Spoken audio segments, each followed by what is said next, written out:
Alright, alright, alright, alright, alright, alright. I say it's about time we get into the game, shall we? Where's my webcam? Oh, there it is. Hi! Gonna need to turn that down.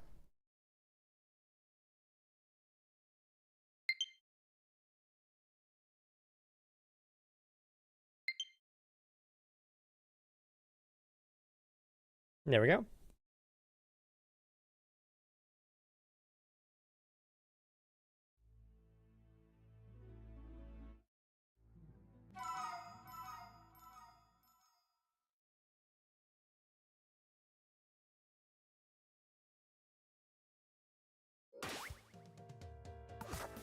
Well,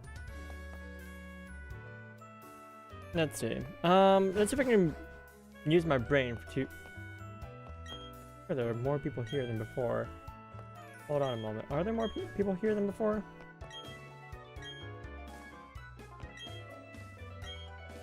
No, I guess not.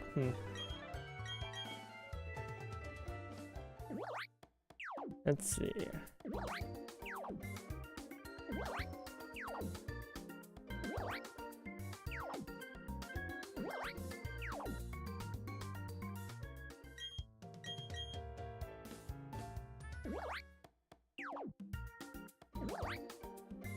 Oh, I already have Toxic Croak, never mind. I'm literally just looking for Drapion.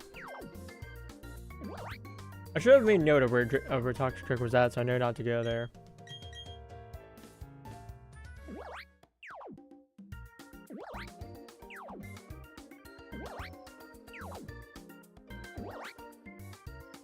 I think it was this area. I think it's bottom left? No, that's bottom left, so it's middle left. Yeah, it's middle left. Okay. Yeah, I think it's gonna be a better use of my money, but just go in and just sweet scent. To middle left. Once again, we do not go for.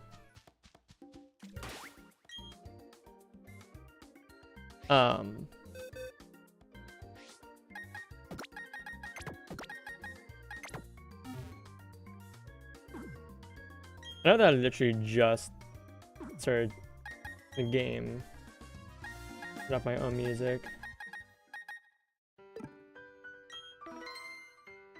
But we're gonna be sitting here. We're looking for Drapion. I am predicting 2 more days. 2 more days before I am done Shining Pearl. And sadly, we won't be. I don't think we'll be doing evening stream tomorrow. So around this time. Let me check Ian's schedule, because maybe we can.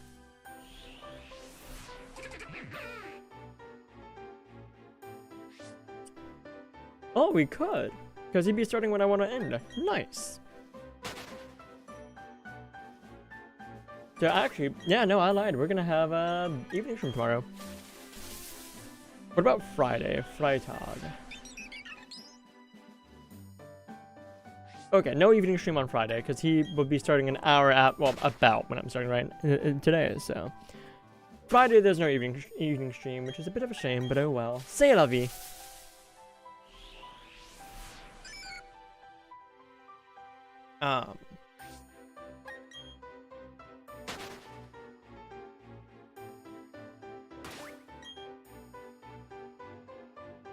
I believe the plan for tonight. Let's see. So we beat Byron. Yes, yesterday. Not yesterday, day before. So the next thing we gotta do is go to the Canonave Library. Go there, we progress the story of the game. And kick off the near end of main story of this game. The thing is, I believe it to actually, yeah, actually, in order to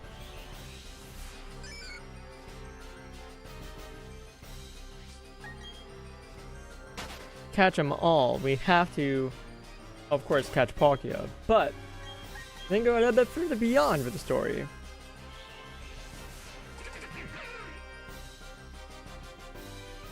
It's my favorite Pokemon. It's the Pokemon I've been using this entire playthrough. The one Pokemon I've been using this entire time. Nidoking, baby! Always my favorite. I love him so much. Been so good this playthrough too.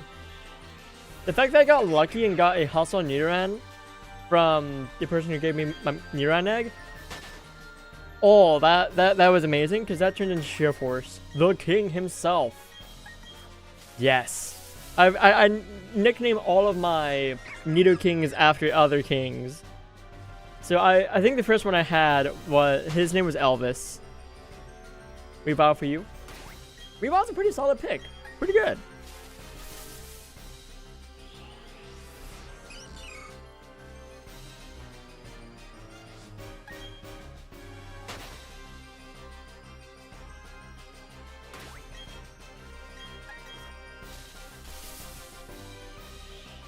An Empoleon, your first starter?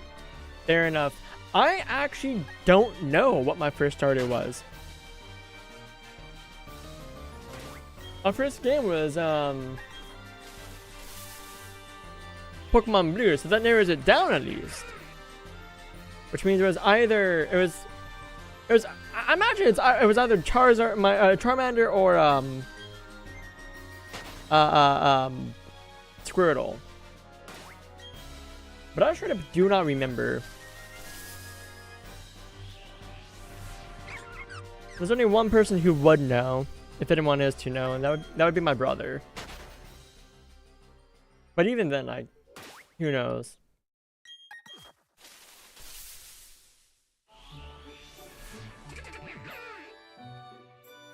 I can see it probably being Charmander, because it's literally the first option. Imgur, Empoleon, Neptune. That's a good name for an Empoleon.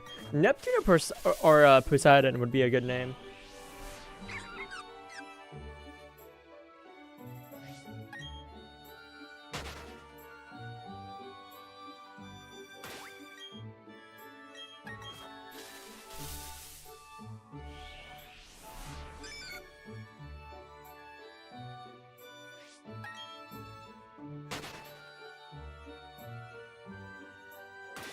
Let's see.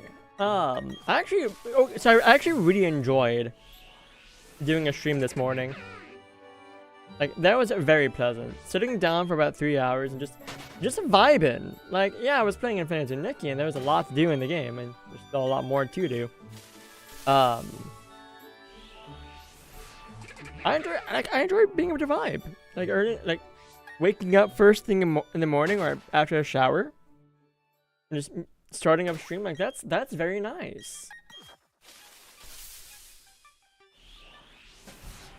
Ah, this area is Toxicroak. Got it. We move on to the next area. I do not need a Toxicroak. Oh, they probably should at the very least try to catch it, because Croagunk, I believe we can only get here. Which Toxicroak used to be another favorite. That's very fair. I wish.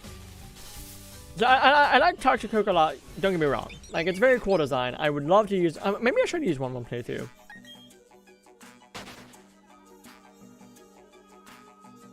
It does have a massive weakness to psychic types, though. You gotta be very careful against, specifically Alakazam, which is in the game.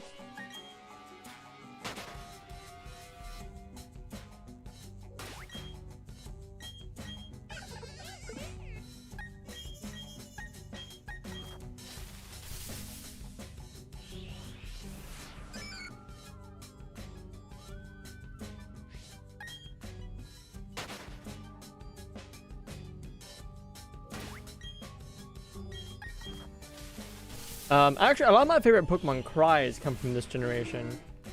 Togekiss, Magnezone, Porygon Z, Dusknoir, all fantastic Pokemon cries.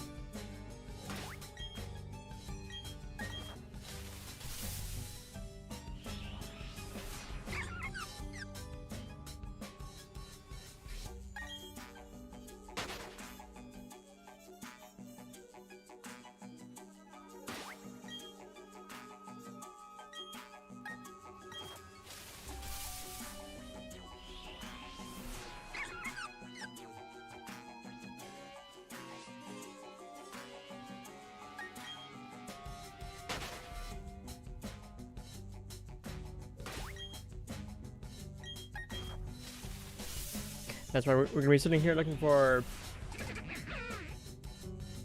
5 more 10% encounters to get nice and cozy. And then once we're done with that, we're gonna progress with the story because there are no other Pokemon for us to catch right now. Correction, there is one other Pokemon for us to catch right now.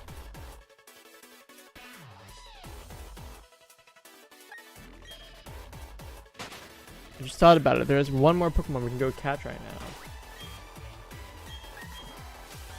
So after we check all these spots, we're gonna go catch that one Pokemon. And I think I might just go ahead and catch another one on top of that.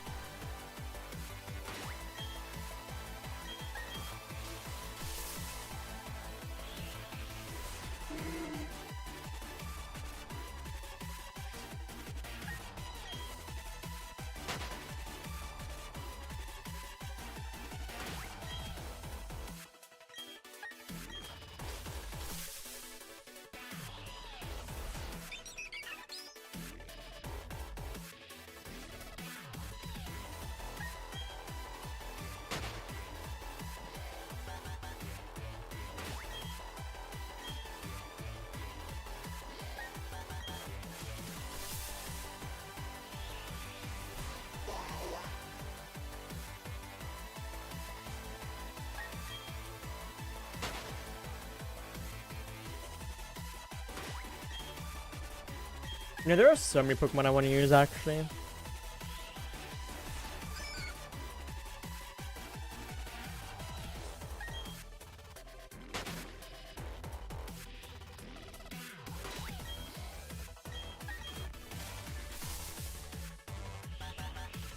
Like, I think this game, I think BDSP actually has great potential for challenge runs, provided that you do a lot of shenanigans.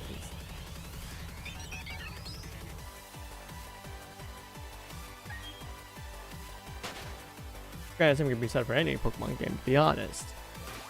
Do a little bit of mod, and then any Pokemon game can have the same sort of shenanigans going for it.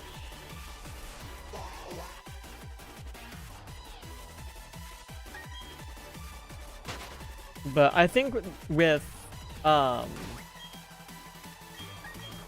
this whole shiny Manaphy thing, and people clamoring to get a completed Pokedex for BDSP for the shiny Manaphy, if people are taking the same route that I'm taking, getting a living Pokedex,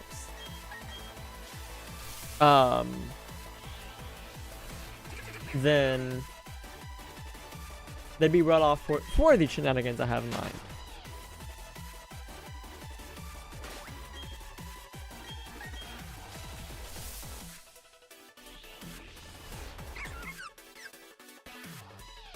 I don't know if I'm gonna do it anytime soon, because usually once I'm done playing a game, I'm good on it for a while. It's only recently that my cooldown time for playing through a game again has decreased. And it's still been several years since I played Atelier Sophie, but it's been what, 2 for this? For Brilliant Diamond?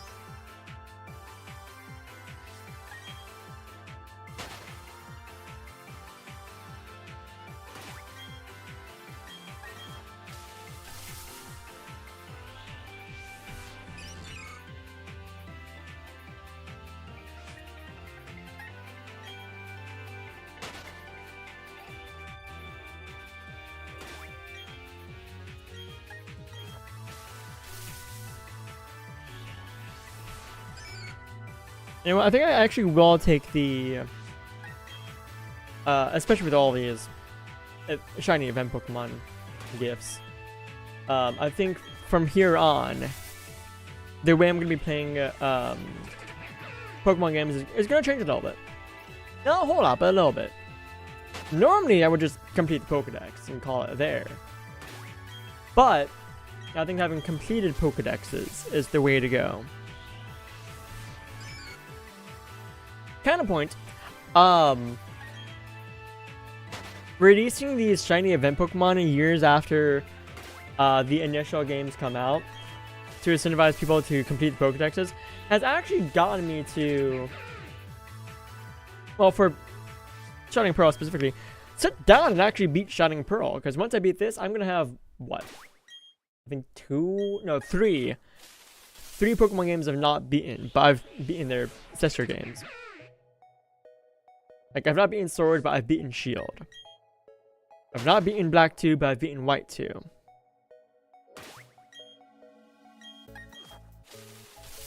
And I just straight up don't have Let's Go Pikachu. But I've beaten Let's Go Eevee.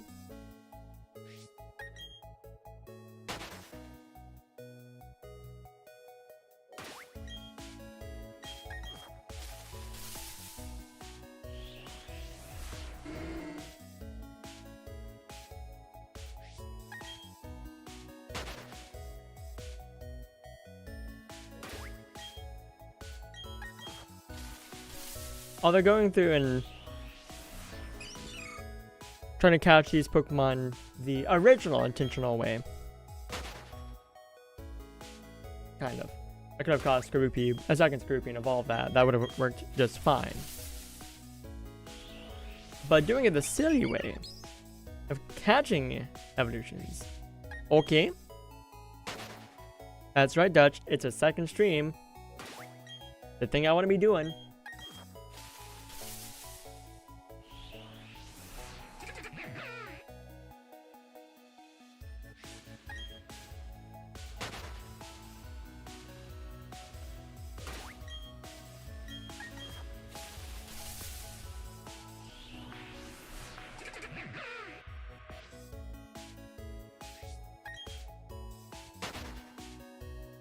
I have no clue why it's taking me so long to find the 10% the daily Pokemon in this spot. Maybe it's just Quagsire again. Maybe it's just 2 Quagsires. I don't think it's actually possible, but I guess. I believe Quagsire is normally a 20% chance, but it's dropped down. Something is normally a 20% chance, but it's dropped down to 10 to accommodate for the daily Pokemon.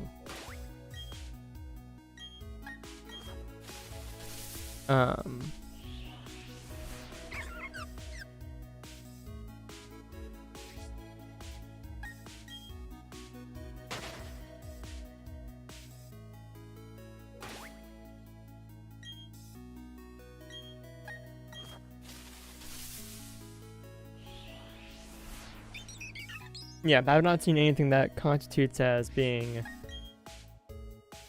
a random encounter. The daily Pokemon. Maybe I'm just unlucky. There's always that option.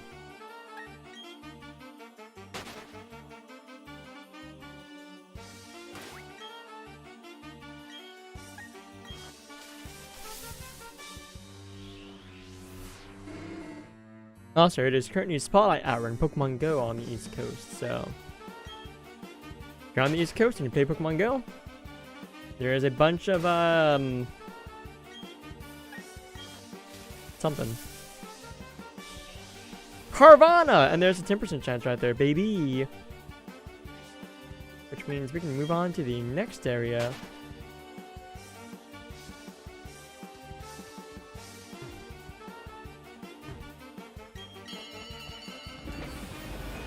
Wait, nah, it's fine. I'll check out the back 2 areas first, I guess.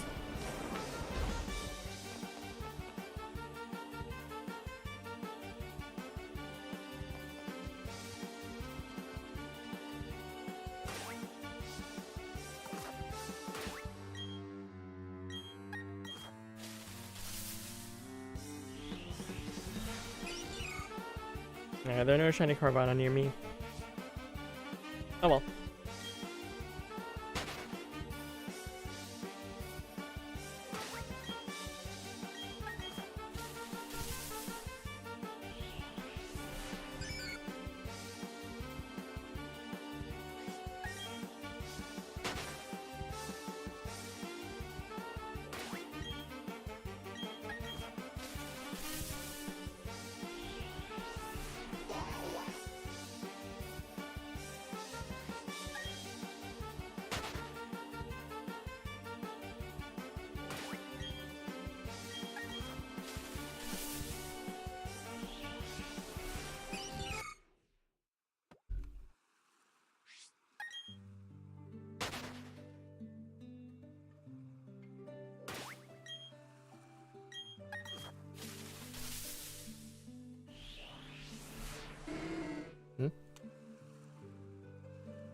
I looked up the stats and the phone hasn't since.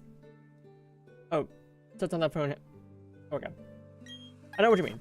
It's a beast. Any Bluesky cooling system. Yeah, I think I watch videos that are sponsored by Red Magic, and I know that their phones are boasted to have a better cooling system than most other phones.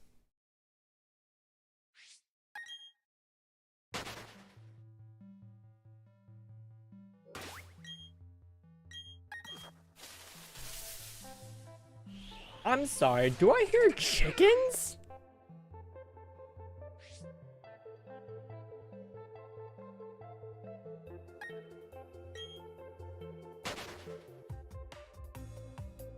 So for that price, you'd say it's worth it?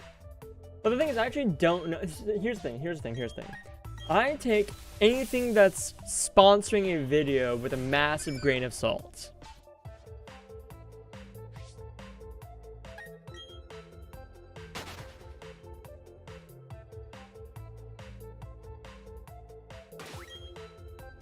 So, I'd say look up reviews of it that aren't sponsored.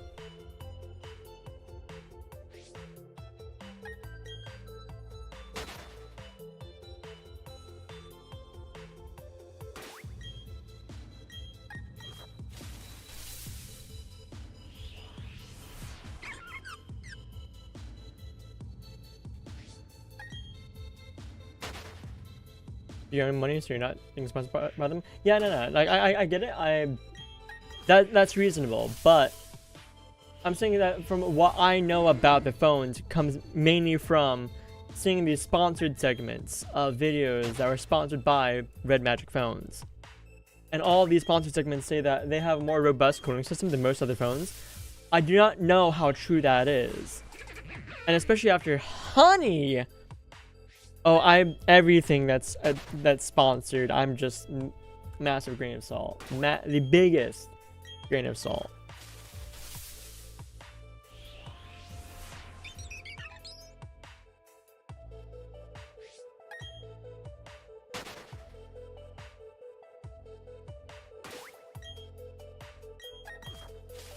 Like here's the thing as well. Like I do have a phone upgrade available, but I low-key kind of want to, like I was thinking about looking into Red Magic myself, because again, all the sponsored ads got me like looking into a phone that's not made by another company. That's not made by a big company like Samsung or Apple.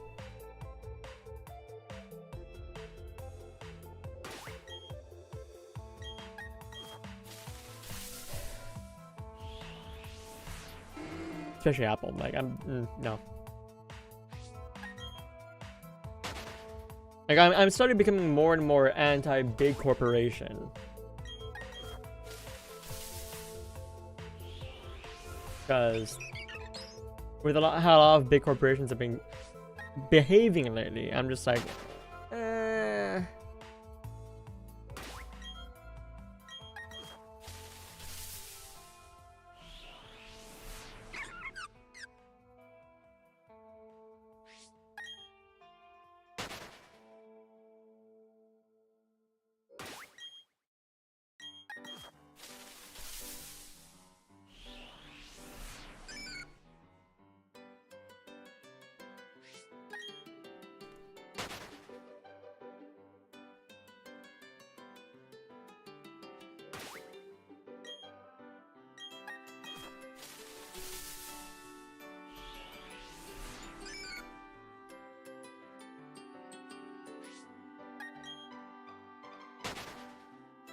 the fantastic thing about doing a street hunting like this is you just need one hand in BDSP. Just one Joy-Con is all you need. And there's a Cardivine. Very funny to find a Cardivine. We're gonna catch it, or try to catch it at least.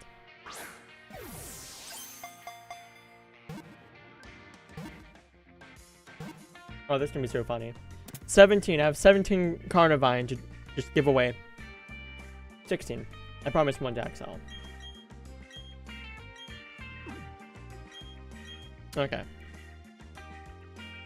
We're moving to the next area. We got 3 more areas to check out.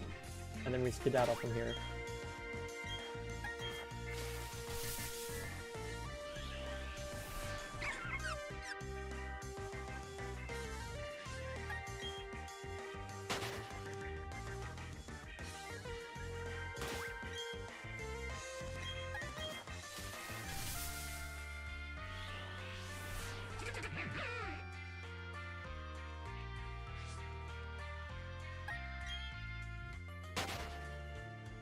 Juggling and doing encounters here and opening up presents in Pokemon Go.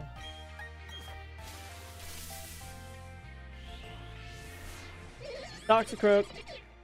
That's 2 areas with Toxicroak today.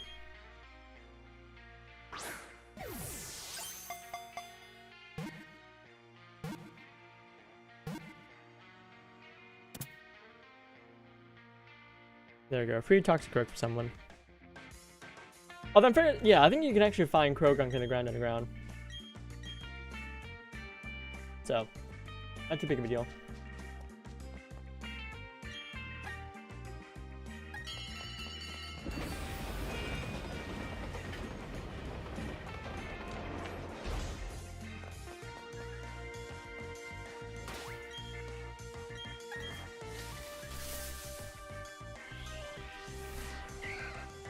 Oh, that's a Diddy Pokemon right there. First encounter. Cool. One more area then.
I would love it if I could find a Drapion right now.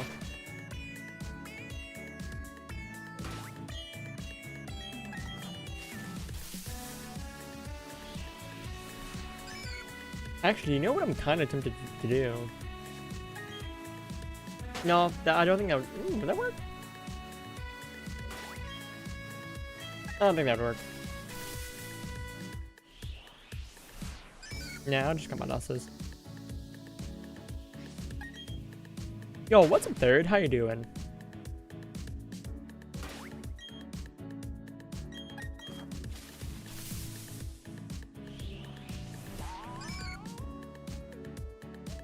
Passing by to say hi, you're about to go to sleep. Oh, I didn't have time to catch morning stream this morning? Or I guess... last night? Been through a lot this past week? Ooh, I hope you're doing well, my dude. You know, if you ever need a space to like sit back and relax, you know, this is a good space for that. Turn your brain off, don't have to worry about the real world, just enjoy the video game, my dude.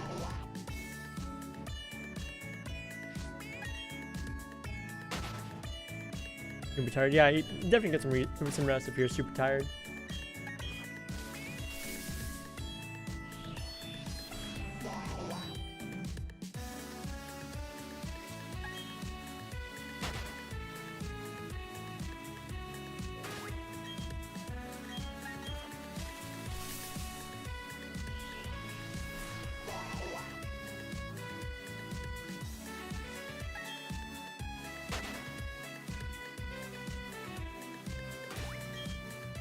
Dude, I'm gonna be very tired by the time I go to bed tomorrow night. Because I'm probably gonna try and wake up fairly early, do a morning stream for about 3-ish hours. Probably just more opinion, Nikki. Just hope they can't just go to sleep unless you're to the point of not being able to be up. Yeah, I feel like that's insomnia, and that's not super healthy. That's a Krogunk.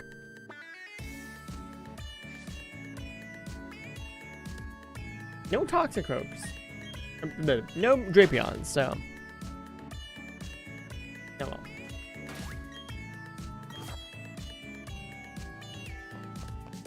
Well, we are all done with that, so let's turn the in-game music back on. We were trying to find Drapion, but it's one of the daily Pokemon. They can evolve it to there. Yes, I know. So here's the thing. I'm ridiculous, and I've been trying to catch as many of the Pokemon as possible. I've been trying to catch all the Pokemon as possible. I mean, there are some exceptions, like the starters, you gotta catch the base and then evolve up. But like, this Staravia, caught it myself. This Munchlax, caught it myself, which will also go into a Snorlax, because you can't catch Snorlax. Noctowl, Raichu had to evolve one. Like, everything you see, like, most of the Pokemon you see here were caught as is. No catching the no evolving into the Pokemon. Gastrodon. Machoke. Dustox. Cascoon. Floatzel. Graveler. Steelix. I found a Steelix and caught it. Cricketune. Yeah. It's that kind of idea. And of course, there's some Pokemon that you have to evolve into because you just can't find it in the wild. And those are the Pokemon that are the part of the exceptions. Dr. Crow caught that. Meryl caught it. I don't think you can find a Azumarill anywhere, so I had to catch a Meryl. But yeah, that's how I'm playing through the game. Now, I will say that if at the end of this I don't find a Drapion in the Great Marsh, which is probably going to be tomorrow, will be the end of this. I will just go catch a Skorupi and evolve it. But I'm giving myself actually probably 3 more days, because there's tomorrow. That's it. And tomorrow's. There's tomorrow, which we'll probably see the end of the main playthrough. And then, let's see. Tomorrow's Wednesday. Is Lantern available in the game? Yes, once you can surf. So after you beat Fantina, you can catch Lantern.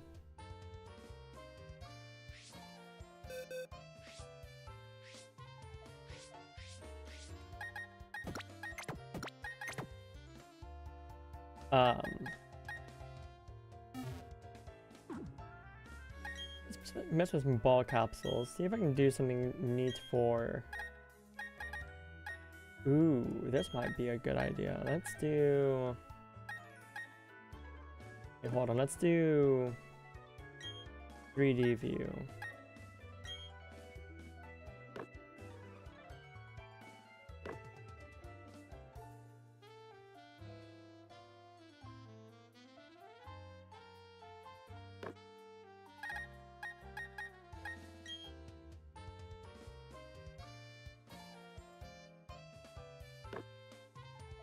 How do I preview?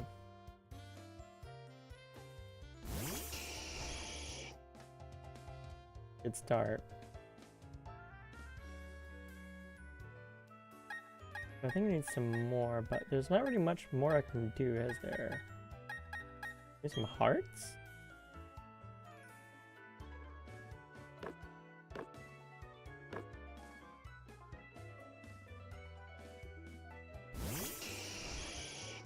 Yeah, I feel like that works. For some reason you just really like Lantern, maybe because of its typing. Its typing is very unique. I do like it as well. I also really like it because it may or may not get oak via breeding.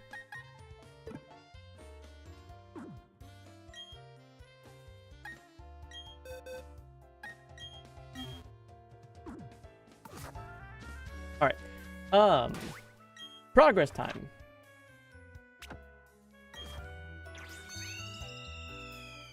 Now that we're about 46 minutes into the stream.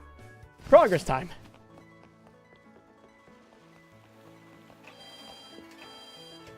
Normally I would go check out honey trees, but seeing as I didn't play this yesterday, I didn't have any honey stuck to trees, so.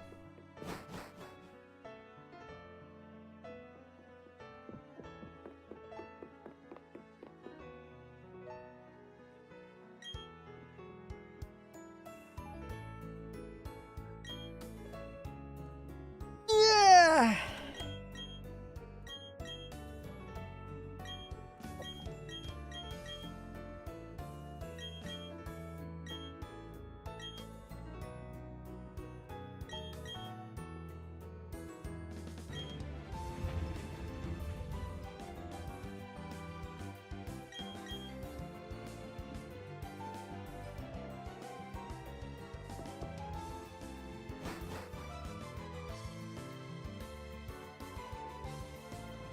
Please type.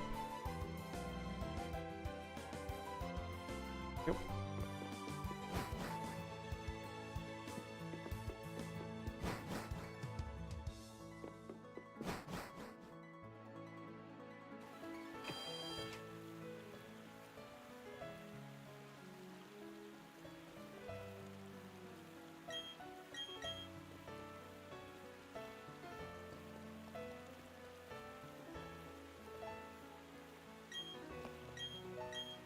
Here's a funny thing. I have to go back to Pastoria anyway.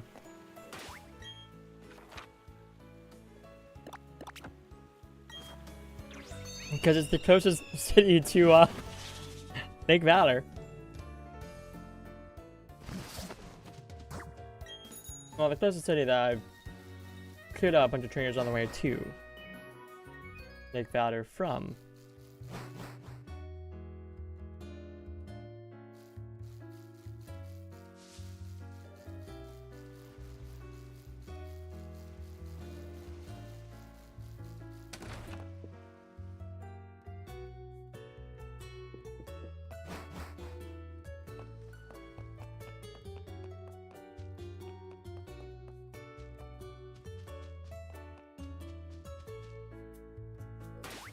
Monster Wild is $70?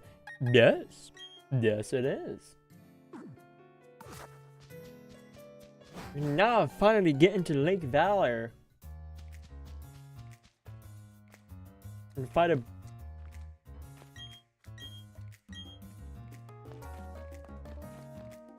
Oh no, poor Magikarp. Poor Magikarp. And it's smoldering there. How dare?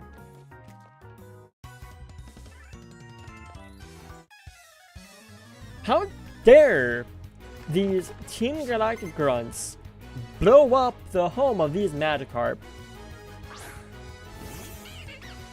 They shall pay for that.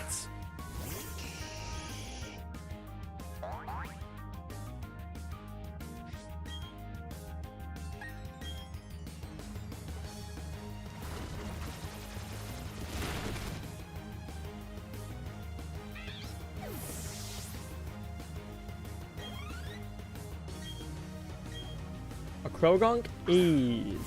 Easy.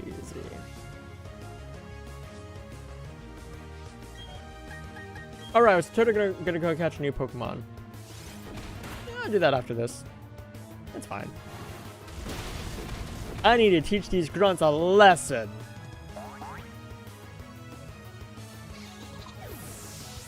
Don't just mess with Magikarp like that.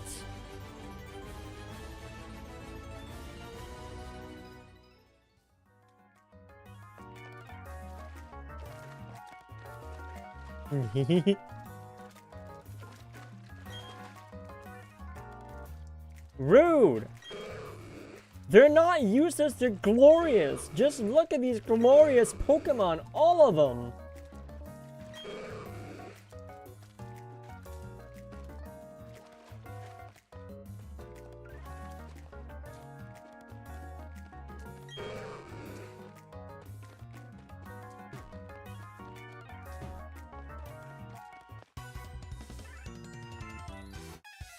Actually the worst villains?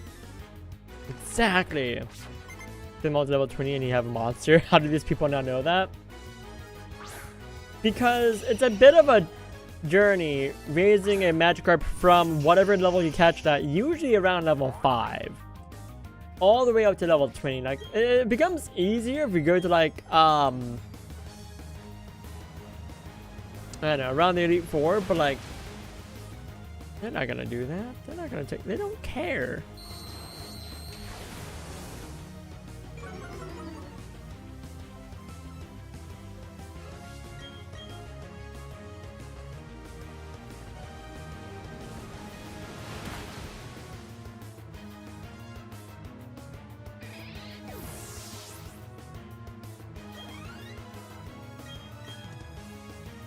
Using a special sound on Nidoking? No, just Surf. It's just one move. I did have Thunderbolt on Arthur before Surf. But when I entered the Canada City Gym, which is all steel types, I was like, you know what? A lot of these steel types are also part ground. And they have no special defense to speak of, so we surfing. So I'm rolling with Surf for a while.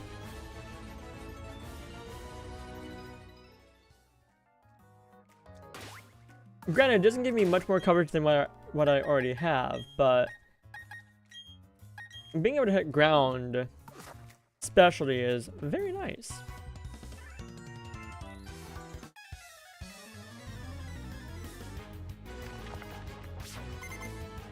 It was also Mega Horn before Thunderbolt. But then I was like, I'm going into the Water type gym, and Mega Horn's not going to see a lot of use. Yeah, Nidoking's special attack is actually kind of decent. Its physical attack actually got a bit of a buff though, so its physical attack is actually much better than special. But with Sheer Force, moves like Thunder Punch, Thunder Punch and Thunderbolt, those get boosted. So Nidoking actually winds up, like, the ability winds up being a lot better than Hustle, because Hustle only boosts the power of physical attacks.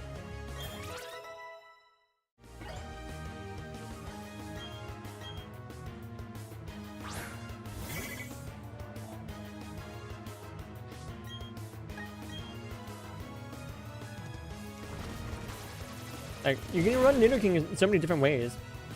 Sheer Force is the best thing. It is. It really is.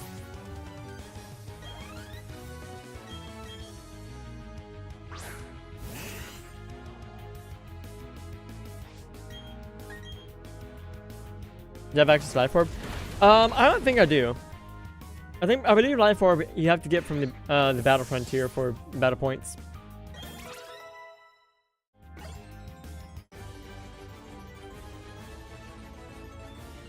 Because I know that if I have Life Orb and I put it on Nidoking, that's just a free 30% boost to attack power, physical and special.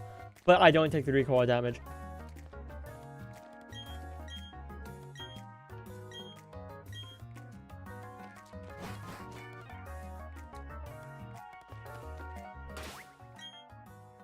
I'm good. I'm fine.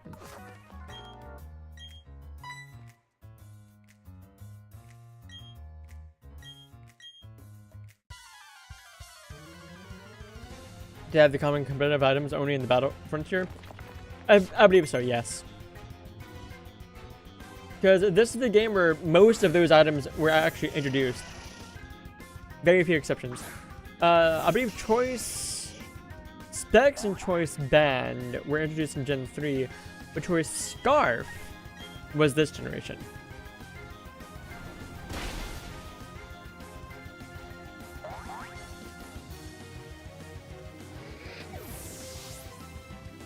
I say this generation, I mean Gen 4.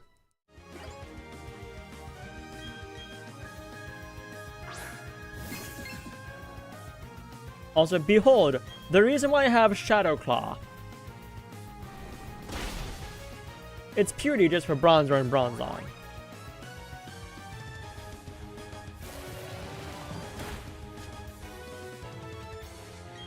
Well, second types in general, but especially those Pokemon, because Bronzor and Bronzong are very fun Pokemon. They can have the ability Heat Proof or Levitate, both of which get rid of a weakness. Levitate's winds up being a little bit more useful than Heat Proof, because Heat Proof just reduces the effectiveness of fire type moves, whereas Devastate is just strip, I don't take any damage from ground type moves. Much better.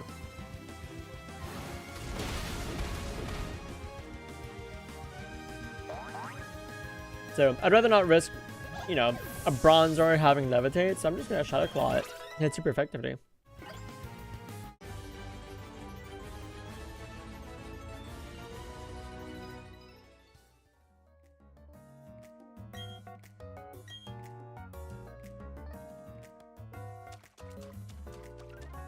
There is nothing else here. The GPU in the new Switch's NVIDIA 30 series processor, named Drake. It sounds like it's already a decent improvement for graphical processing. Neat. I think my Torchcraft reminds you of something. You never realized that Urshifu has only 97 speed. Yeah, I mean 97 is like still nothing to sneeze at. It's still pretty fast. It's just not the fastest thing. But also like it's a kung fu fighting bear. Like, it's gonna be faster than a regular bear, but it's not gonna be the fastest.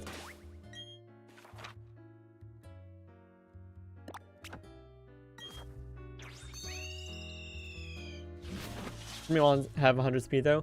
You should check out the amount of mons that have base 80 speed.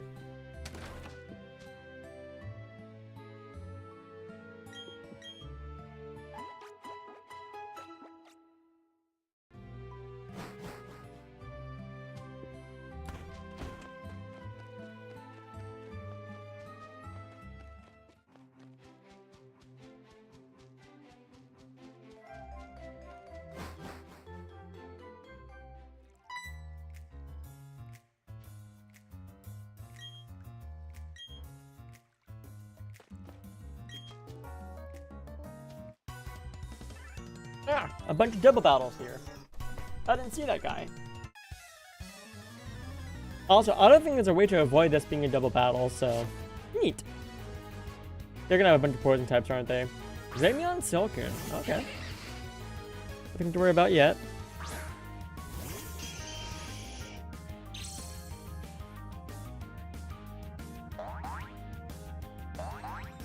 Let's see. These are both pretty weak Pokemon, so I think we're gonna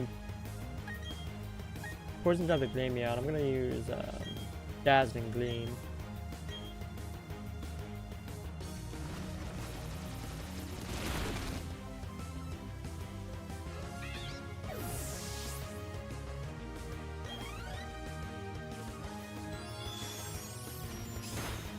Hey, you knocked it out. Let's go.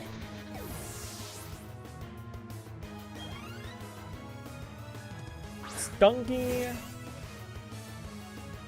Glameow.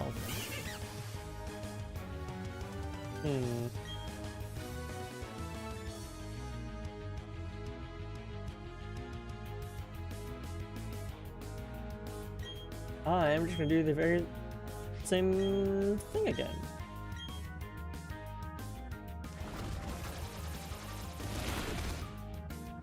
Ever heard of the Pokemon Cypher 2024? I don't think I have, no. Is it a fan game or something?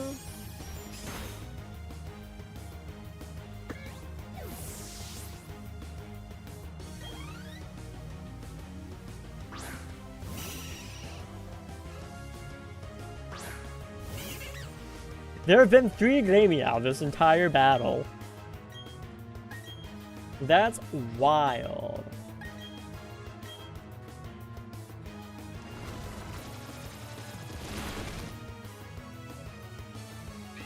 It's a huge collaboration of people. Well, Axel outsped a Golbat? What? Golbat's not slow. Axel's not holding a Quick Claw.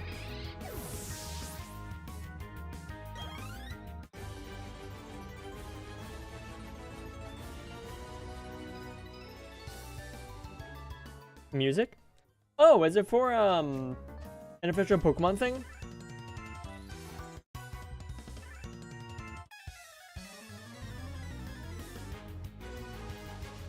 Or is it a fan thing?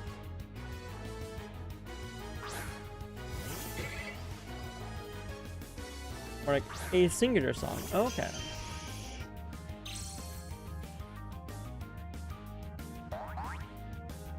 You really don't know. Oh, okay. Let's see. Poison jab the Beautifly, and we're just gonna Dazzling Gleam the Stunky.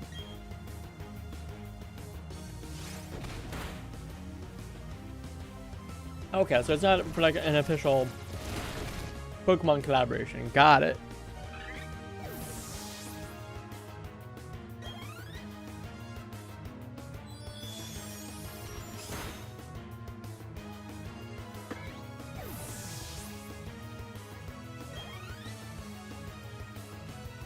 So many Glameow. Why did I like Glameow so much? I mean, I get it. It's a cat.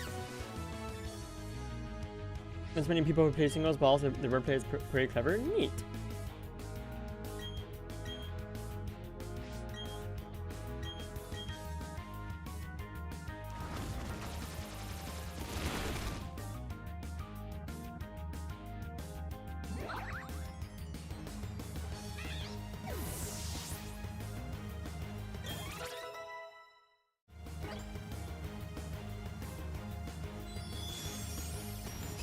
I think I can take on the next battle no problem within the before ad break starts.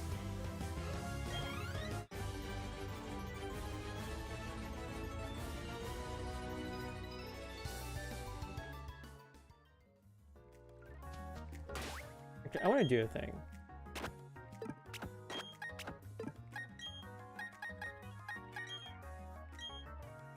Let's give you Spooky Plate.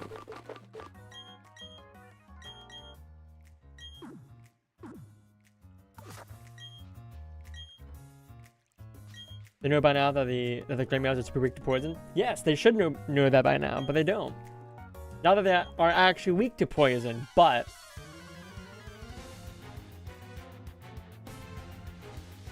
Oh, I thought this was going to be a double battle with Lucas. Oh. No, well, c'est la vie.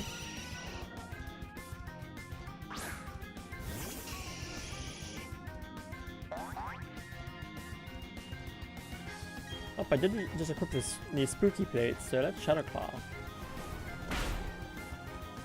That was a crit. Oh. I see. Use them faster so Bite can't flinch me.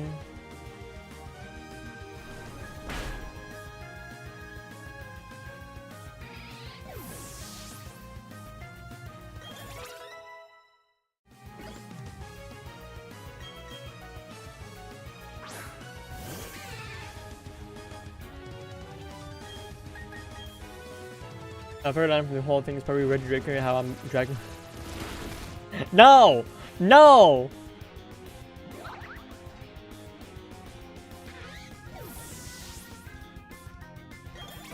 No!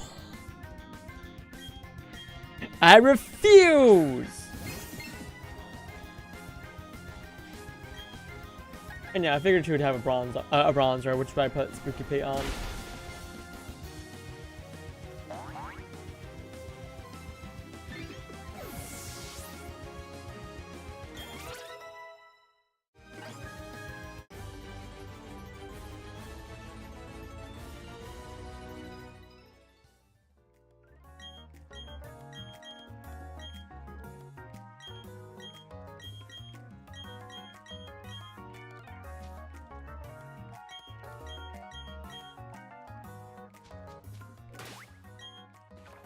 Let's see. Yep.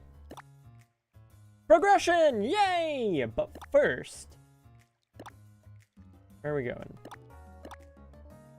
Yes, to Orberd. So break time is coming up here in just a moment. During break, well, after break, we're gonna catch the next Pokemon.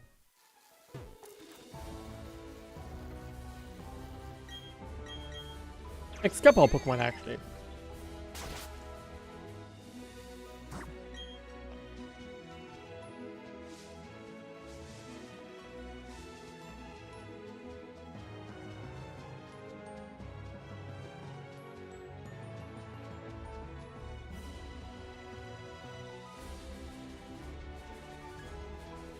I guess it's not on this side. Okay, yeah, it's further up. Okay.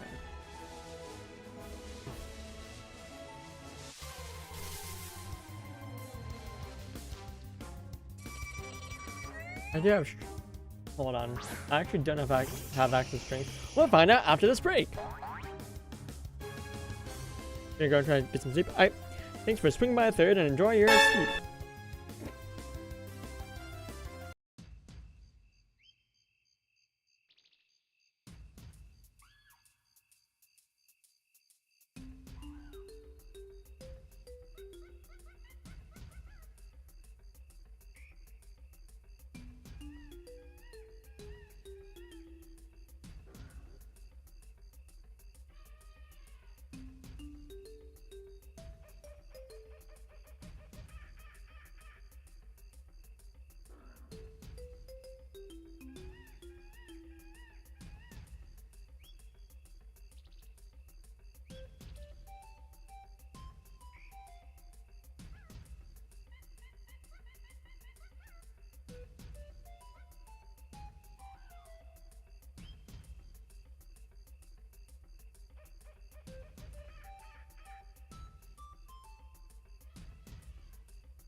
Alright.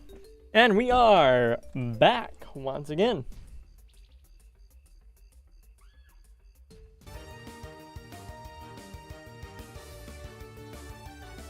Didn't move from the screen.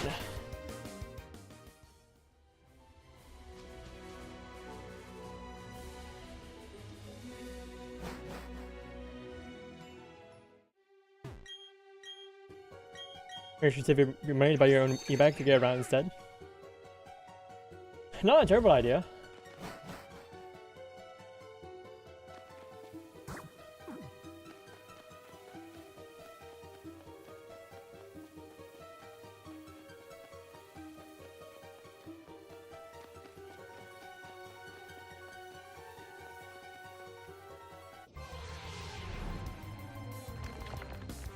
Alright, we are looking for one Pokemon in particular right here.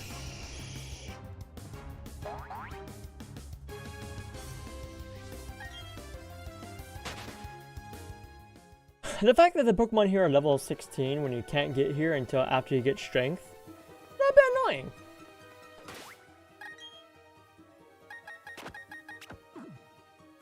It also means we're using Punk to catch the Pokemon here.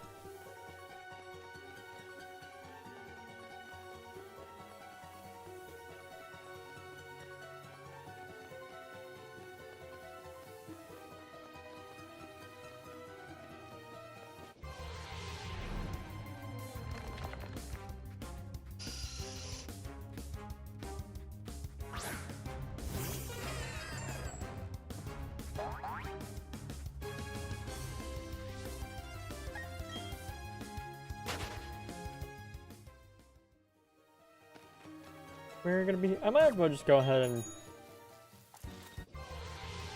ride through this area.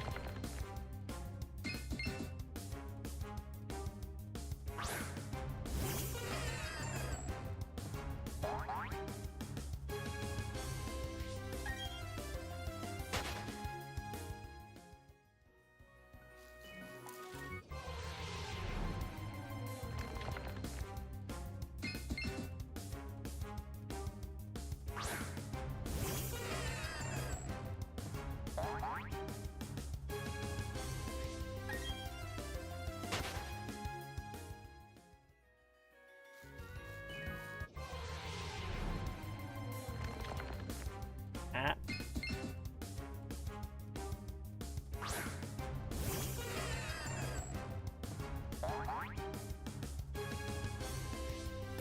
Moving around is so difficult.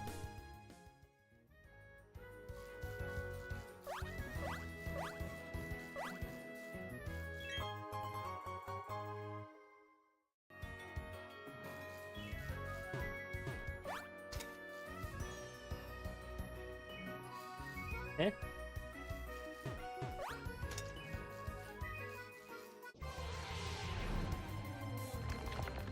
Oh, that's what we're looking for.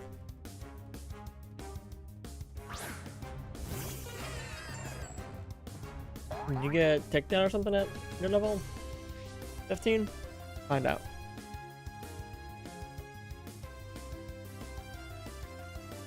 I doubt it, but you never know. Dragon Breath, Sun Attack, Tackle, Sign Tomb. Nope.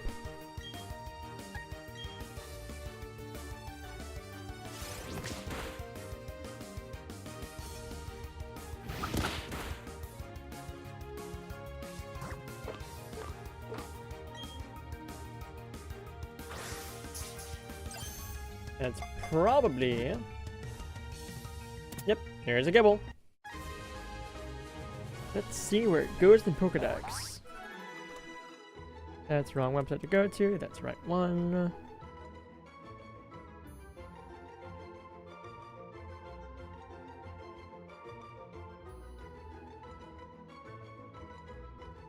Right after Spiritomb, which I do not have, so we're looking at Noctowl. Right? Yeah.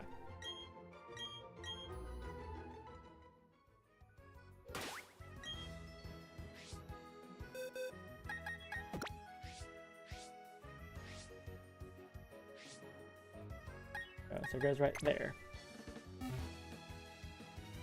Okay, we're just gonna mark that down.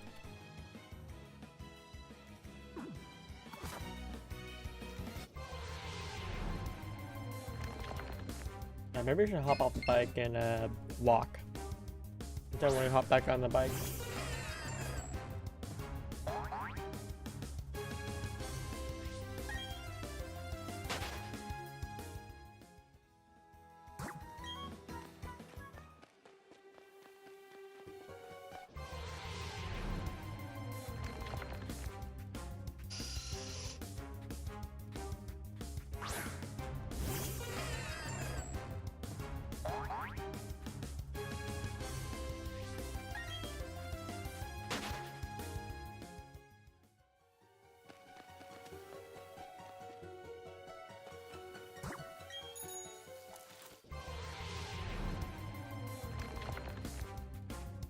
That's gonna be a little bit annoying. Getting up and down these slopes. I could just use a repel. I could use I have at least one repel. I know that for a fact. But no. No. It's... Because you never know when you're gonna find a shiny.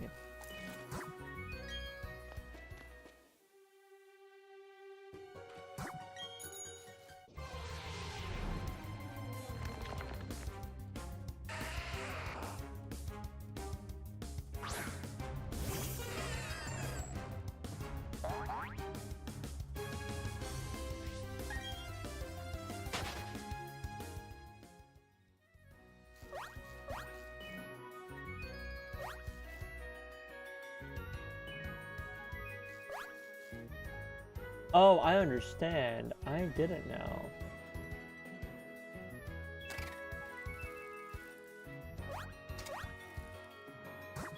There we go.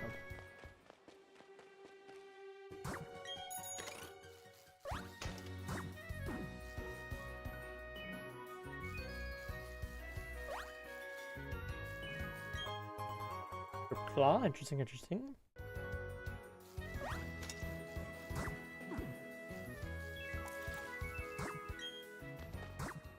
God.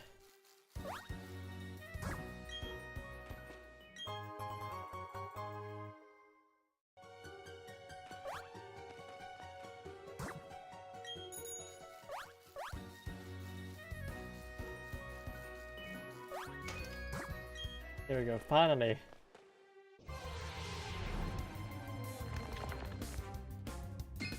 Now, is this gonna be Earthquake over here, or is this a different move? For Earthquake, we're teaching it immediately.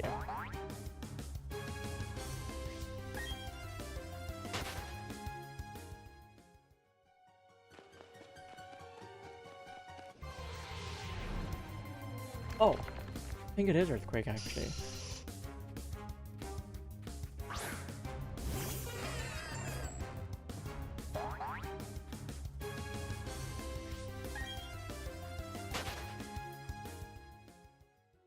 Ooh. Heck yeah! Ooh, teaching it immediately.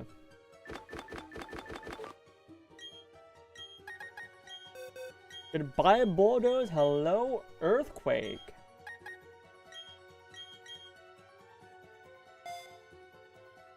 Significant increase in power.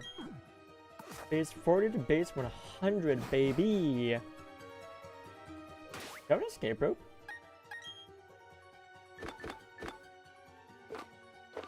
I don't think I do. I do! Alright, we got everything we wanted from here. I should go buy some more escape ropes.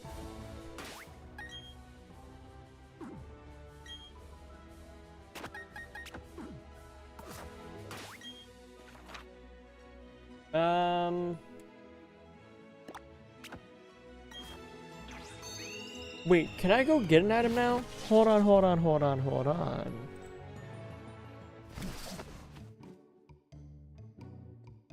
Item Dex. S for super.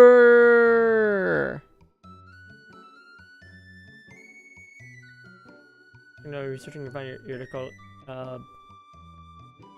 Nana's Factory Shop has a cargo e-bike around 2300 a door, but it's with and this is with a 30% tariff tax. Oof.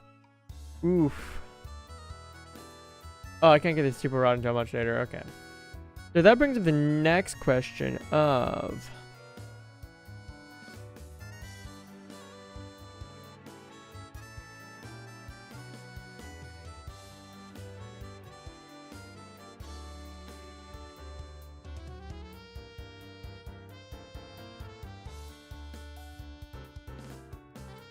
oh, okay.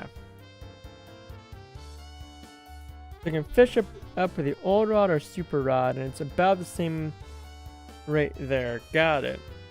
Got it. Alright.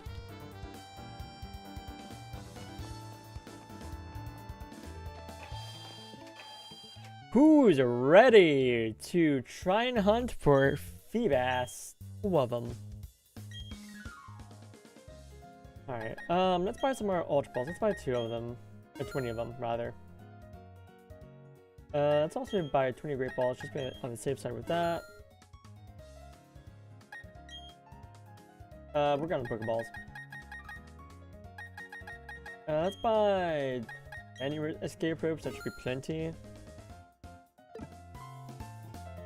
Maybe we should just make your own e-bike and use that instead. If you know how to, go for it. If you know how to and can do so safely, go for it. Nugget, Rare Bone, 3-star Beasted. And I have 3 different vaults I can put in.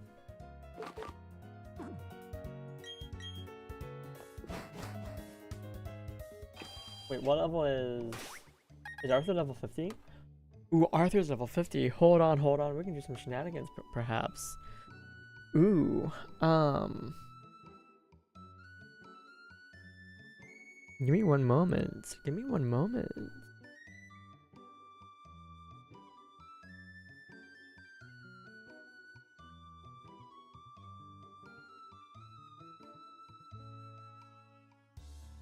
Um.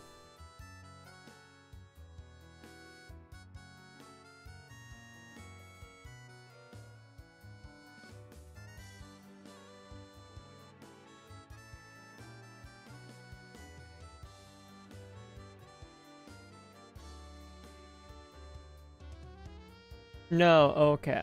That makes significantly more sense.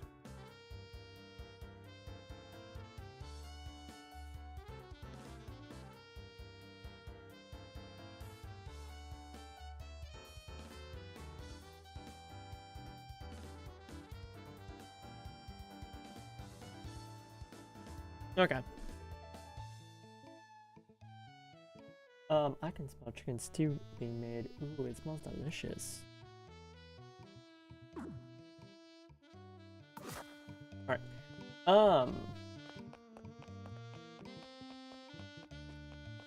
Let's heal up really quick.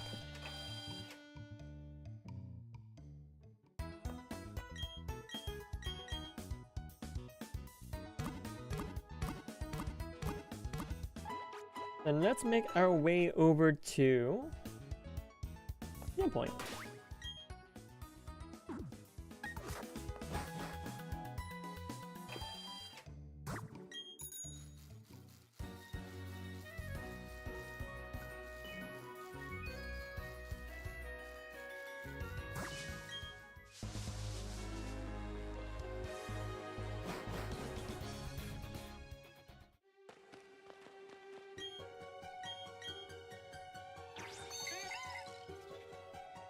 Here we go. We can actually make more progress here. I thought we can actually push boulders.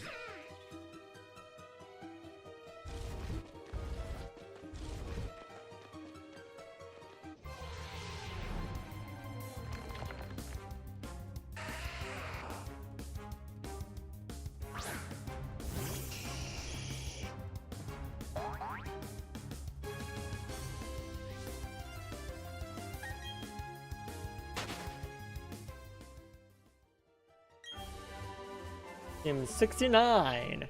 Nice.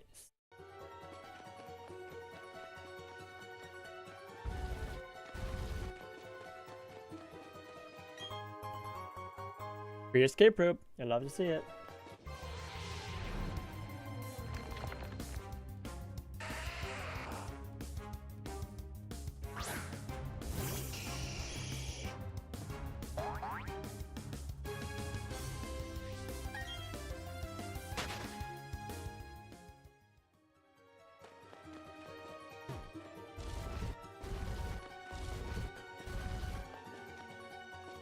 Does this go? That might go down. Ooh, if it does.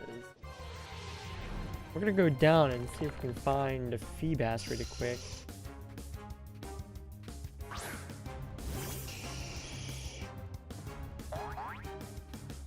These are to convert a bike. Be there with the. Okay. Neat.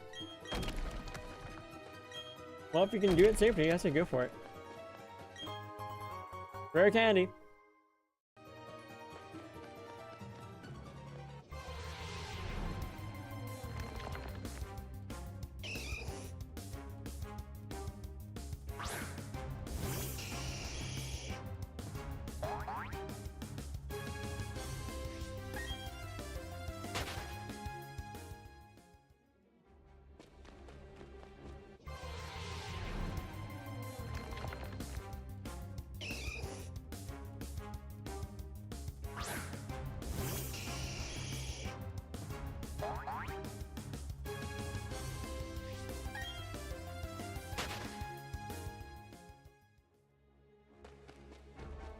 Yes, this leads down.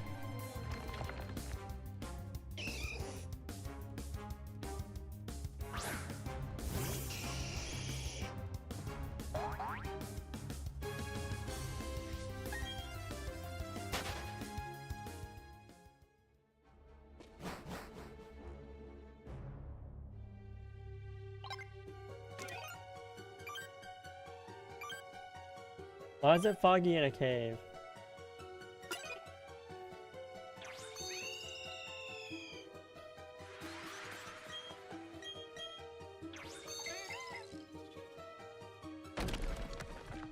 Who is ready for free bass hunting?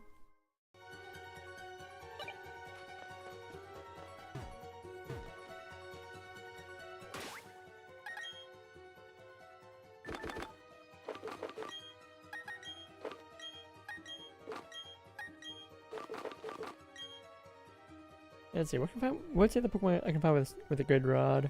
Barboach? You know what? Yeah, just cause.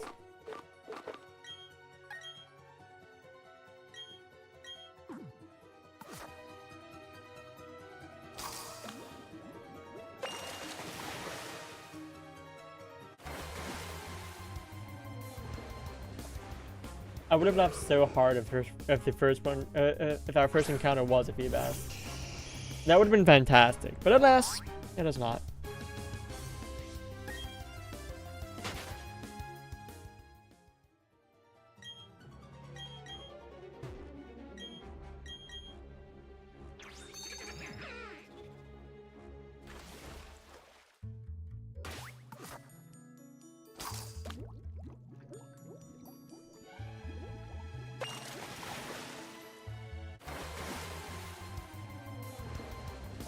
I think this is a good time to put on my own music again, to be honest.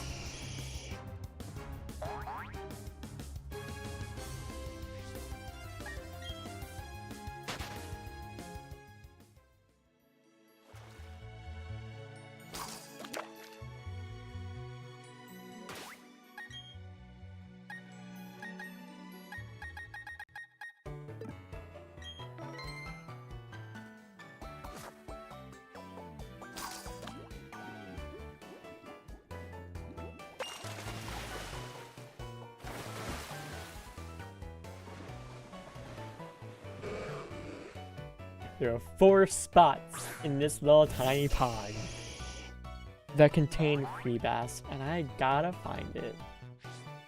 Gotta find one of 4.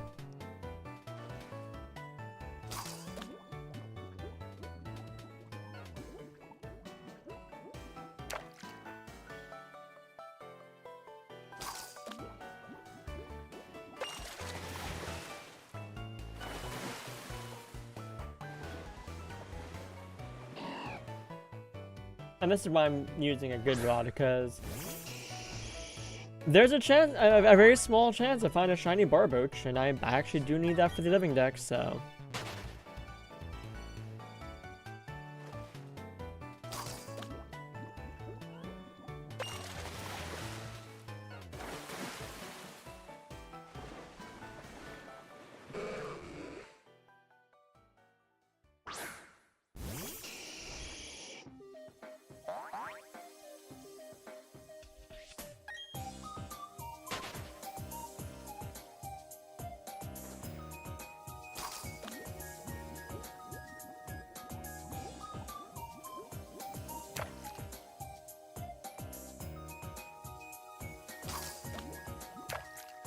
Oh, I was pressing the A button, my B.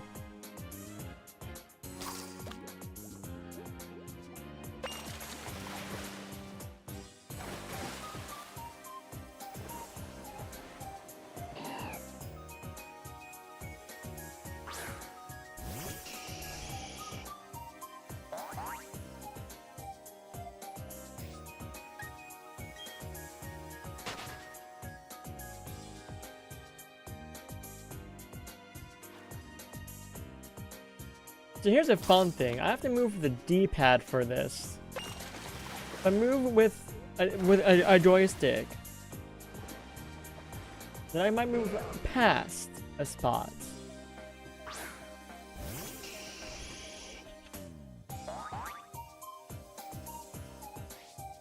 So we are sitting here and vibing this out.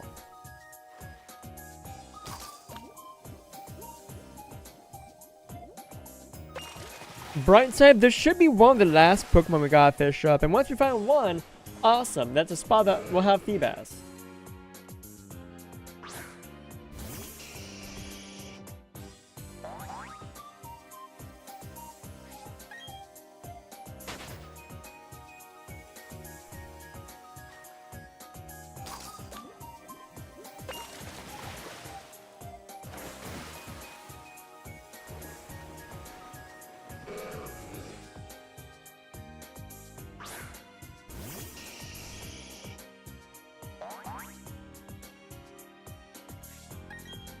this may be the Pokemon that got me thinking that this will probably take another stream past this one to beat the game.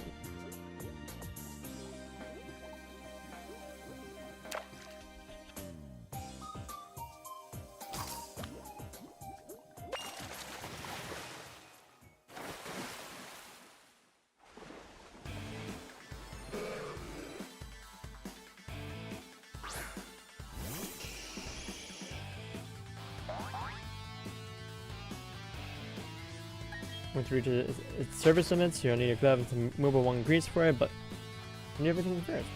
You can work on it. Fair enough?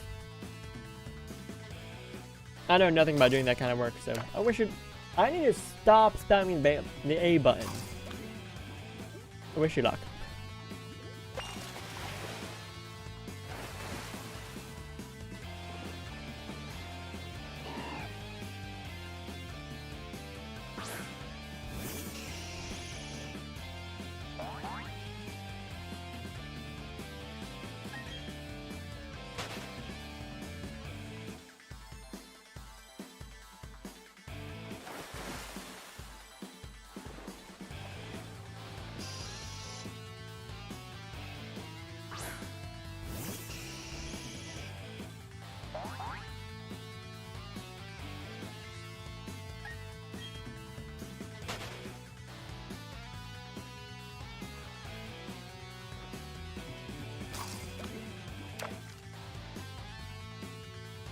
The urge to spam the A button when I'm just vibing.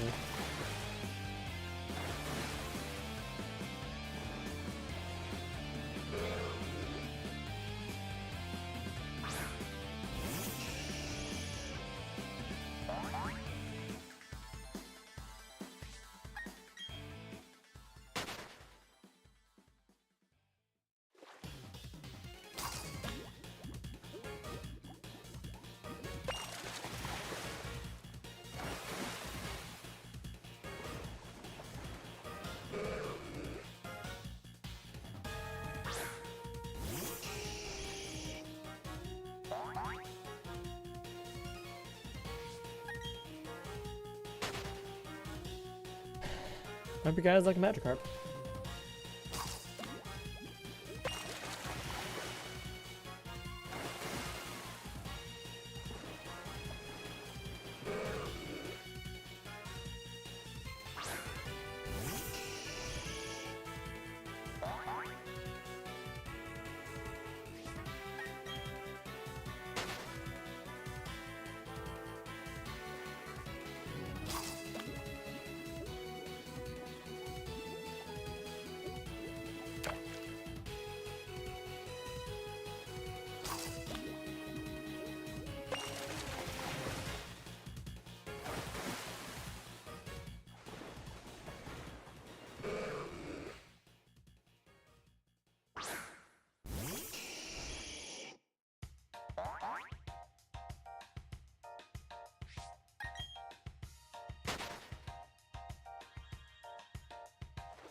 And there is a decent chance that we do get this entire Pokedex finished up by Friday. If by Friday I'm missing just Drifloon.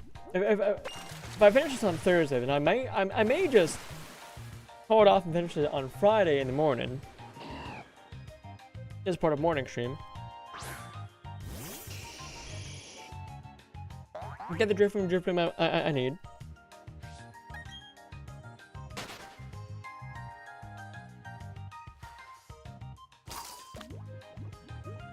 Give a shiny Manaphy. then switch over to Infinity Mickey. Or whatever game I decided to play on Friday.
No, that's gonna make me all steepy, isn't it?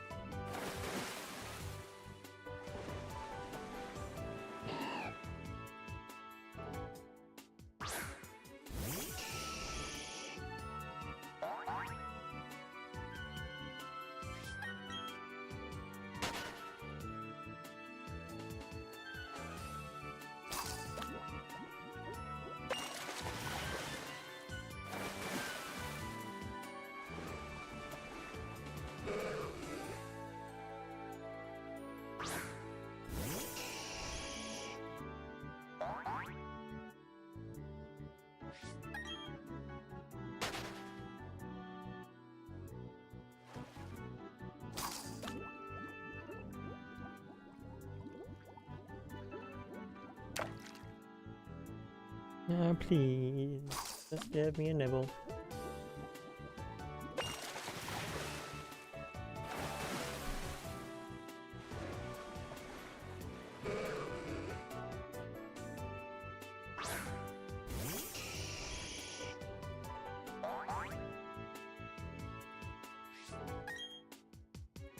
Ooh, and that Magikarp is ready to evolve.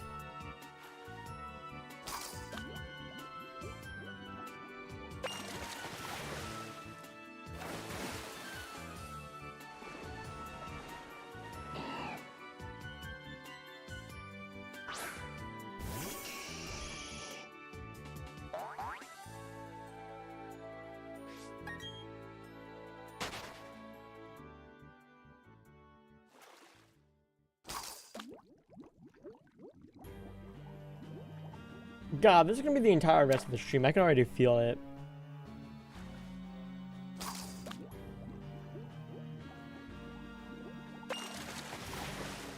Okay, I went up before checking this spot. I'm now sitting on, so I need to check that spot again.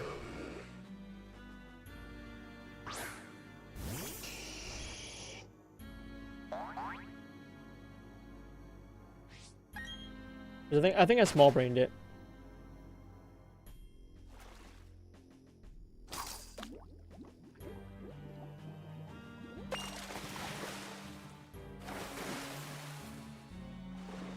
Okay, just had to check.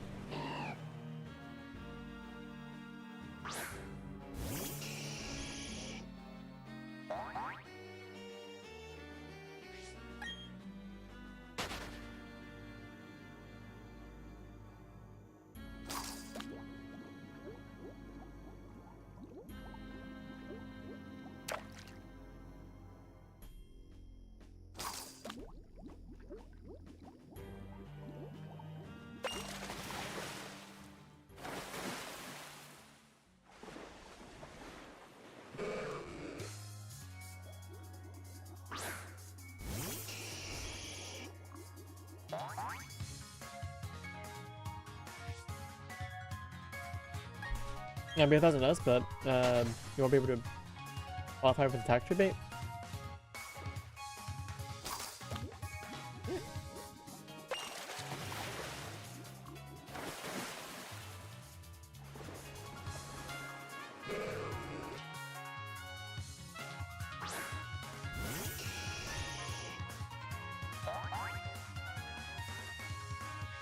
If it winds up being less money in the end, it's worth it.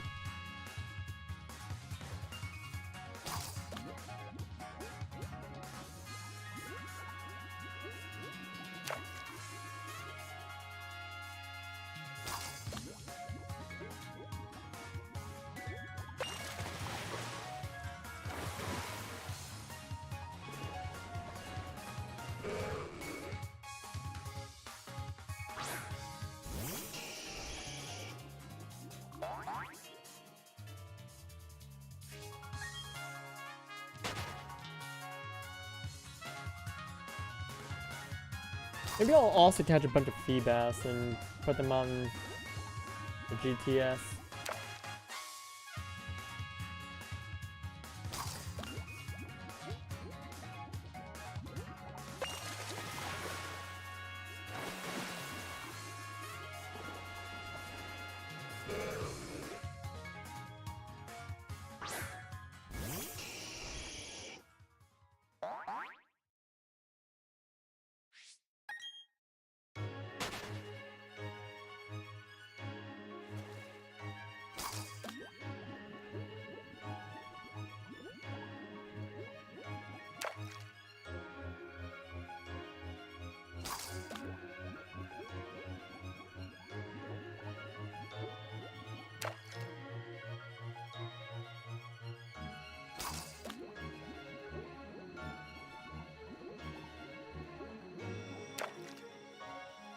Oh my god.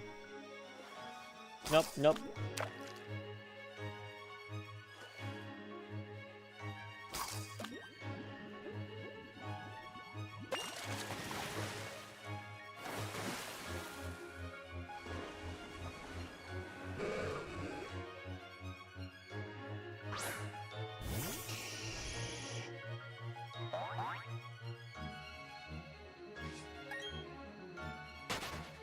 What I would give to be able to fast forward through all of these encounters.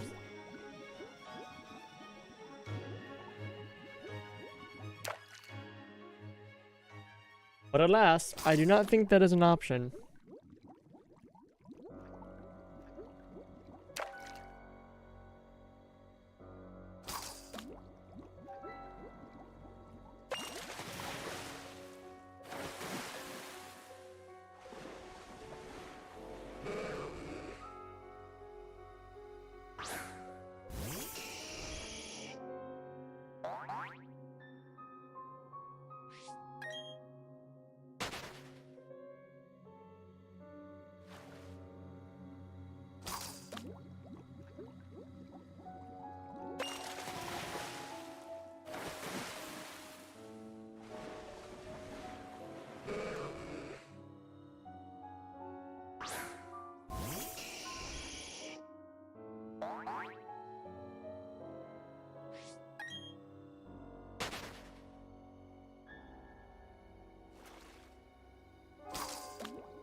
God, this is making me so sleepy.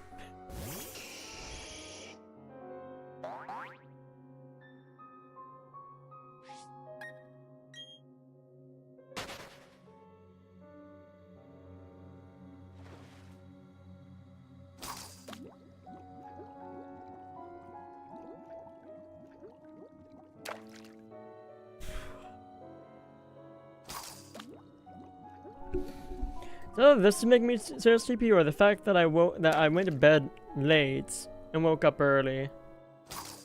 Maybe it's both. Who knows?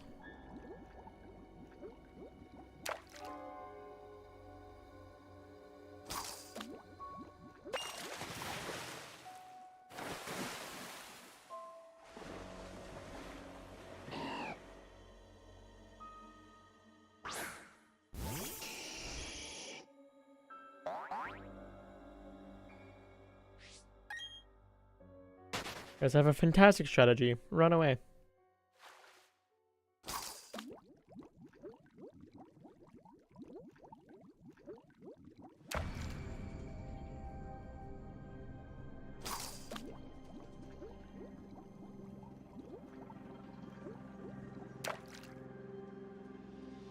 I'll do the funny thing. Give me a moment.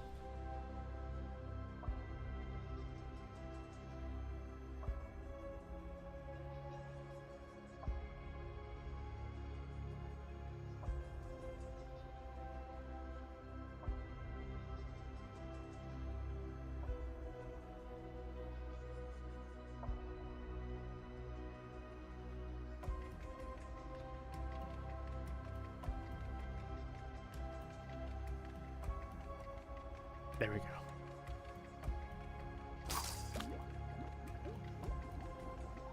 Yo, what's up? How's it going?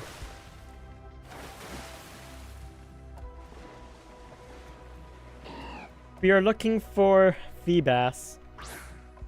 I need 2 for the living dex.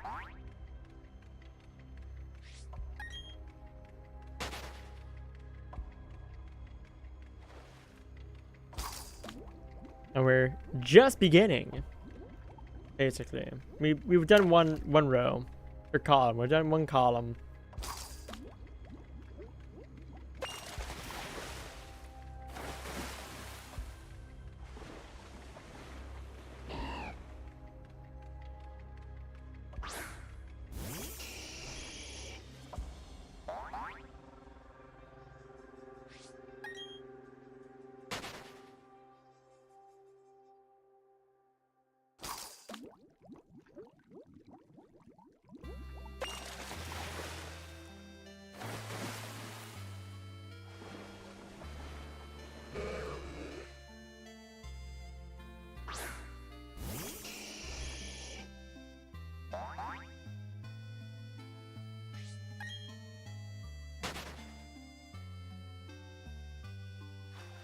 I remember when these games came out, there were several VTubers who were playing through these games. And some of them had also gone insane just looking for the Feebas. I also did this when the games came out for Brilliant Diamond. And I went insane then.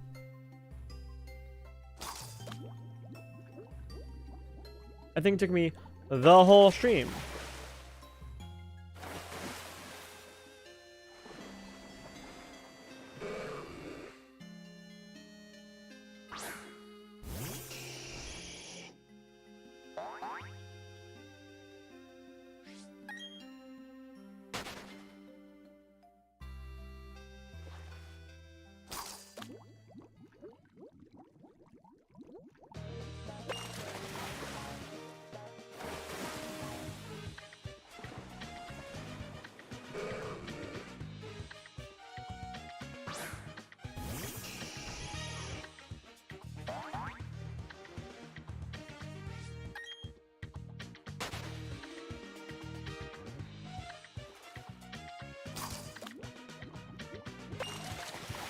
I low-key kind of want to try and do this while with my eyes closed, but I know that if I do that, I'm just going to fall asleep.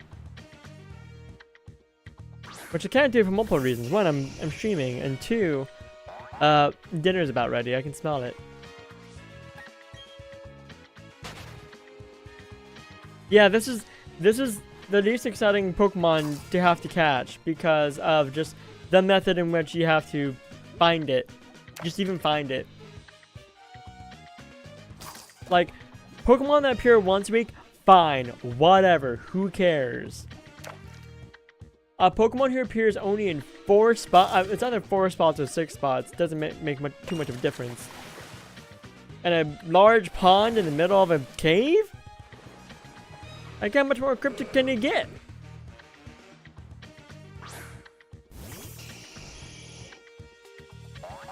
Like, I am so glad that I think starting with Generation 5, they actually just made Feebas a Pokemon you can find by fishing. Regularly fishing. It's not hard it's just tedious. Because the earliest you can get here is after beating Byron, so you can use Strength. And you have the Super Rod to work with. Not the Super Rod, you have the Good Rod to work with at best.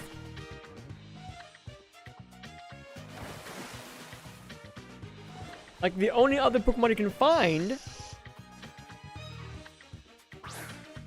aside from Feebas and Magikarp, is Barboach.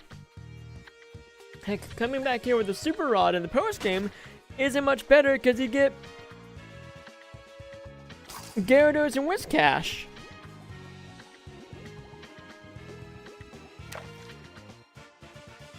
Which, I'm gonna be so for real, like, no. Don't come here with the Super Rod. Just get it with a Good Rod. Like, just get nice and just straight out of the way.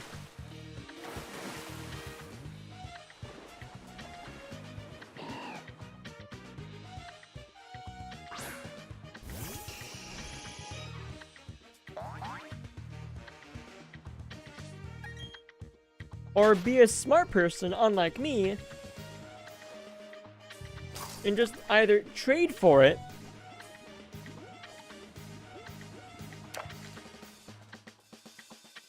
and then breed a Feebas in case it's not from Brilliant Diamond Shining Pearl, or get one from another game and bring it on over using Pokemon Home. You can do it for free, even.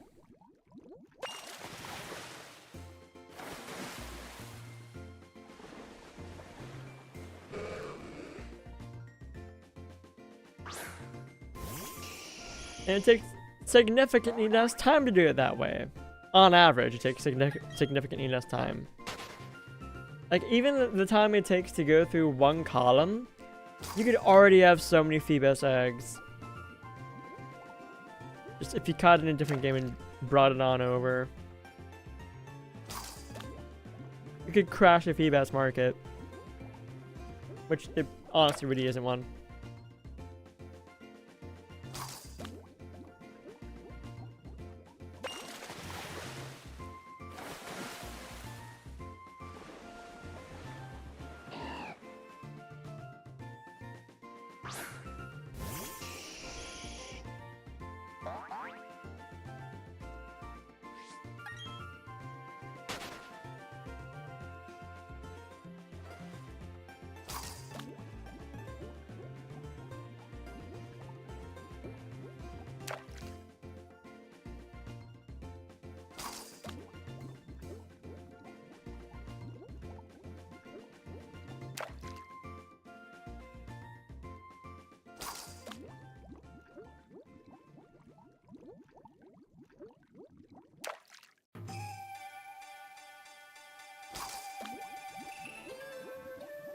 Could have had an autonomous fishing rod.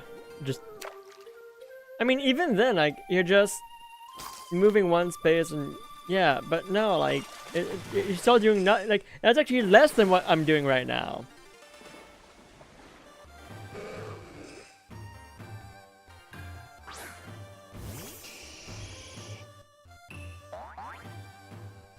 Like, just make Feebas, like, I don't know, like, actually, so let's run the numbers here.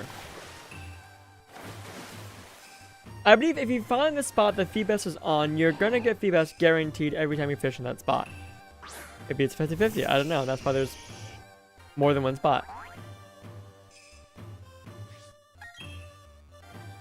But let's assume for a second there that's guaranteed you're gonna get it every time you fish in that spot. How many spots are there to fish on in the Saw Pond? Because I'm fairly certain it's over 100.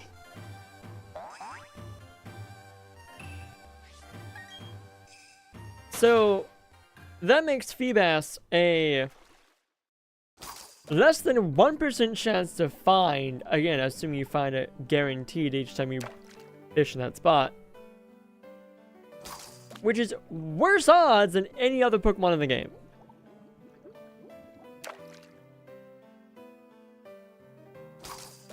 Not to mention, sometimes you just don't land anything when fishing. Yeah, it's ultra rare. Granted, you could get super lucky and find it on literally the first spot you fish on. You could do that. Kudos to anyone who's done that.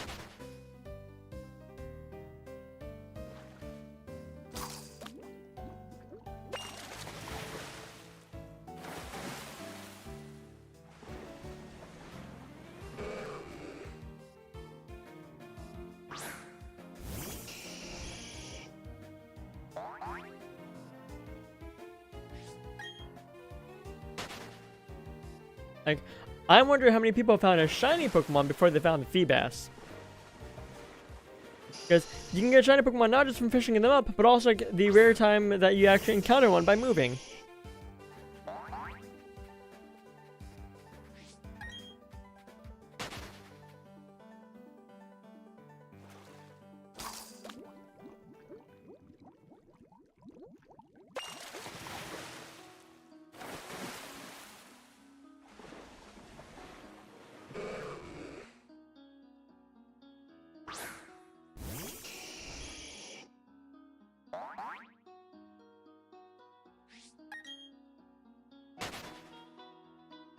Also, yes, I'm committing to streaming until 10 p.m.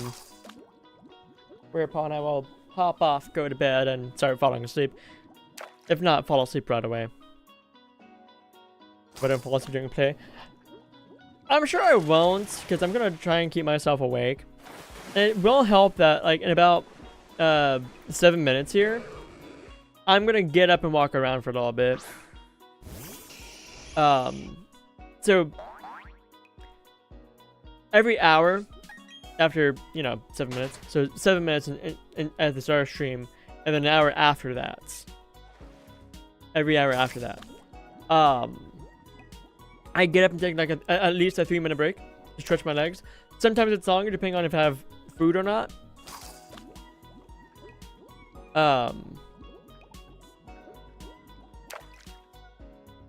And sometimes I just get food in between breaks, which makes for another break. But the break that's at every 7 minutes into an hour, that is because I'm playing ads over on Twitch. I play 3 minutes of ads on Twitch every hour for a variety of reasons. One, well, I'm a streamer and I want to try to make some money. So that's the least people can do to support me over on Twitch, is just to sit down and let the ads pay out.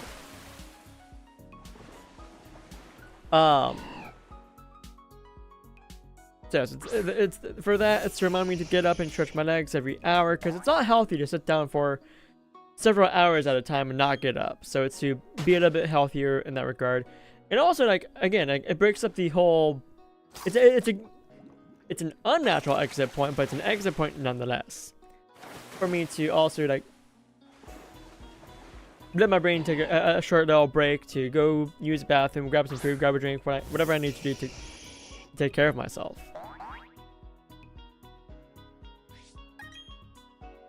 And I think like everyone has their own way of going about doing ads for streams, and they're all valid. Due to the way that I like to play games, I like to sit down and focus for a while at a time. I don't like having my breaks every 15 minutes, half hour, what have you.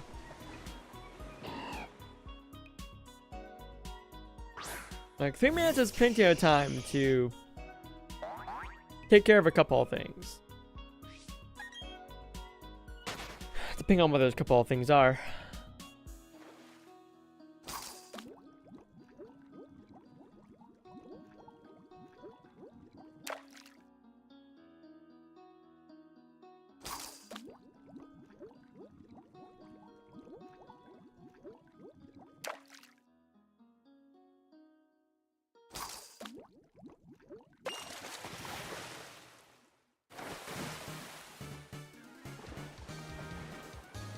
I will say this though, once I'm done with the complete Pokedex for Sinnoh and Hisui, I'm gonna be doing some more Majora's Mask randomizers in the evening, because I really want to get back to that. I'm getting that itch again. And hopefully by the time I get those Pokedexes completed, 2 Ship will actually have online multiplayer ready to go. So that way I can do some shenanigans with Mango. But I should also probably finish a 2 Ship seed. Because the first one I did, I set the wrong settings, so.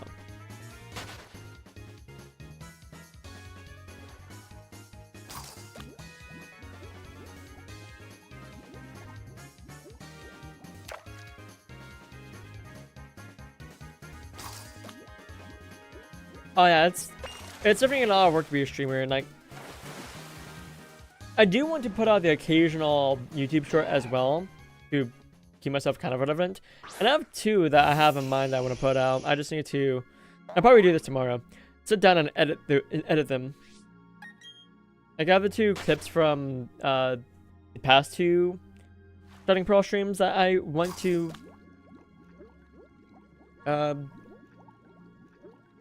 make shorts from.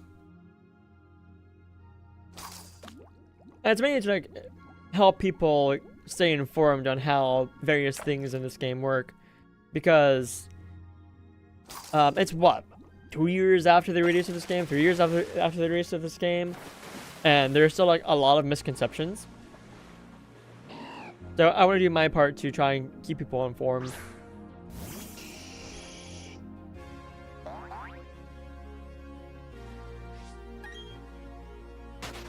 Like, one thing that a couple of my friends thought about this game is, in order to actually get the daily Pokemon to appear in the Great Marsh, you have to find them in the binoculars. No, you don't. Like, you don't even have to, like, check out the binoculars at all to have the daily Pokemon spawn, because they just are already, they change out every time at midnight. Every day at midnight.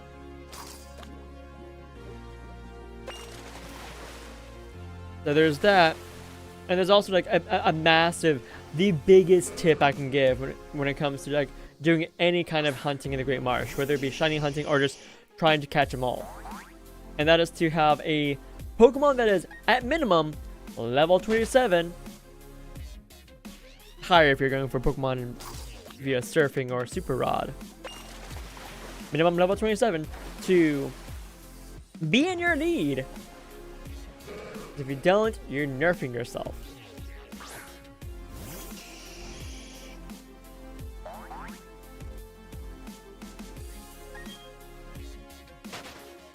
I hope I find the. I mean, I will find the Feebas. It's not a question of if, but when.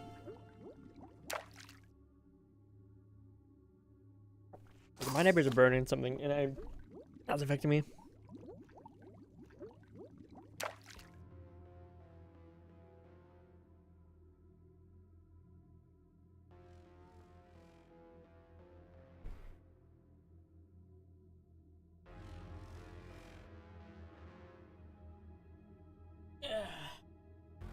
The thing about it, you converting the Pacific would be a great idea since you already have your bike.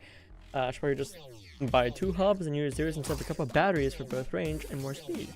So I was getting an ab stimulator to be around 150, 160 pounds to ride it.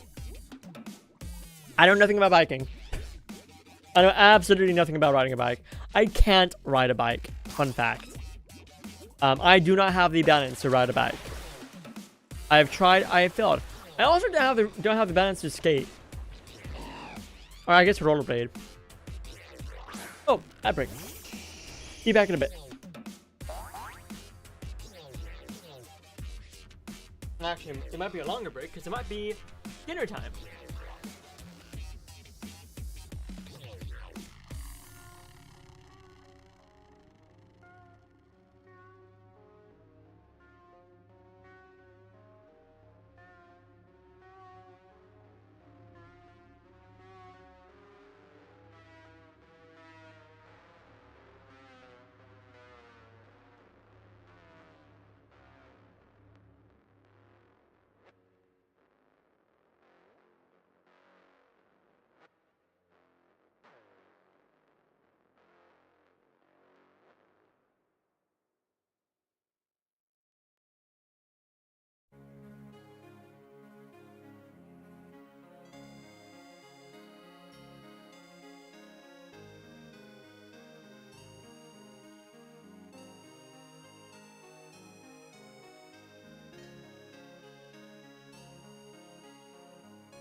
Alright.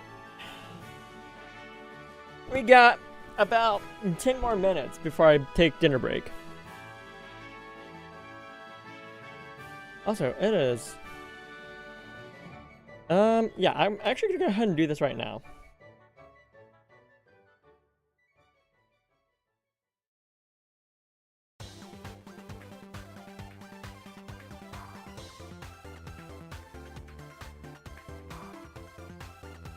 Right.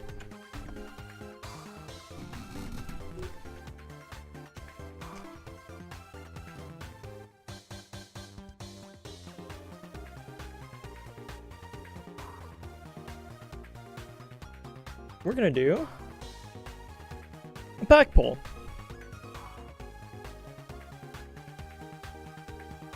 We're gonna reset our timer to be about nowish. Which is fine. We can use 2 pack hourglasses. It's okay. 2 is a good number to use.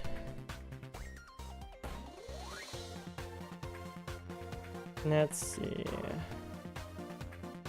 Okay, we're gonna go 4 from that one, so it's gonna be this one. Go Fossil, Shinx, Slugma, Luminion. Woo! Full art Mesprit, baby! That's what we wanna see! Ooh! I also want to put out, I believe that's a full art Mesprit before a regular Mesprit. Let me double check and make sure it's correct. Yeah, I have Uxie but no Mesprit, so yeah. Wild. Like, I actually have a good amount of full arts from the set already. Tangrowth, Carnivine, Shaman, Shinx, Drifloon, Mesprit, Cresselia, Lucario. I have 3 of these. I have 3 full art Crogunks. And Bidoof. Okay. And that is the other daily pack.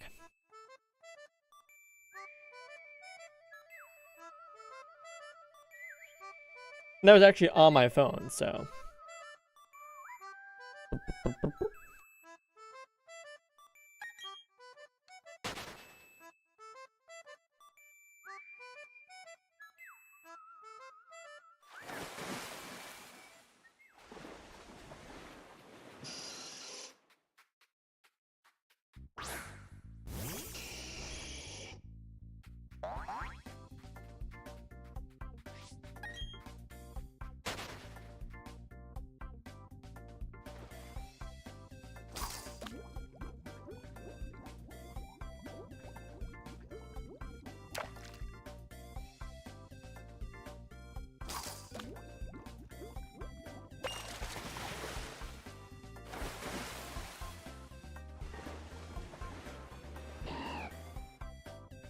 Now, I got a question for you, Dutch. How did you stumble upon my stream at first? Yeah, almost have all of your set of crown cards.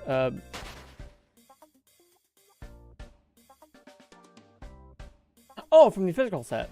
Okay, I was like, wait, what? Right. I have almost the entire set. That's actually pretty cool. I don't think I could ever complete a new set from Pokemon, a new TCG set. Because like, there's always one card that's gonna be like big money. I say that, but I'm just gonna. Are they here? Hold on a moment. One moment. I wanna brag. I wanna show off. I wanna flex even. No, that's not it.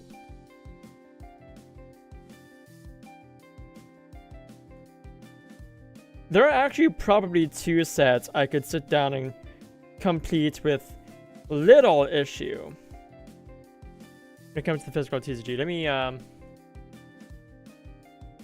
down that stack. Let me grab the cards in question. I have to plug in my laptop. Boop. It's not plugged in. Here we go.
found one of the two cards.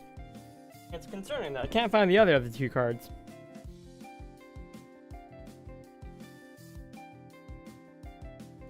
I have no clue where I would have put it. Hold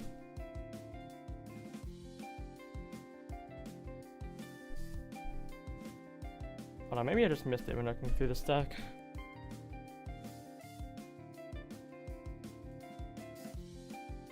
Looking through one of these two stacks. Which I feel like I wouldn't.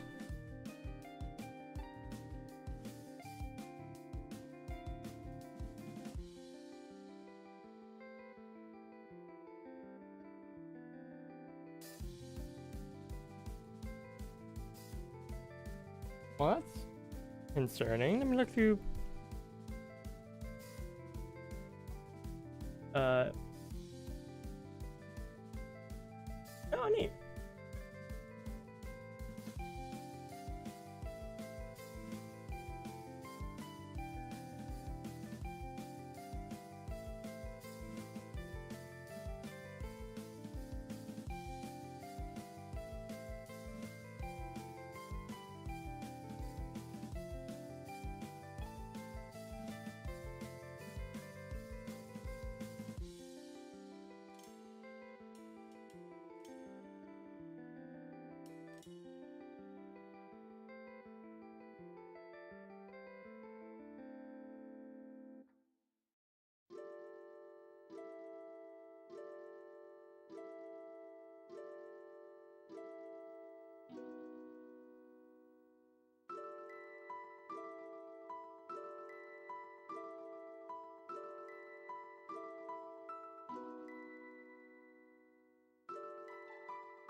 I can't find this other card.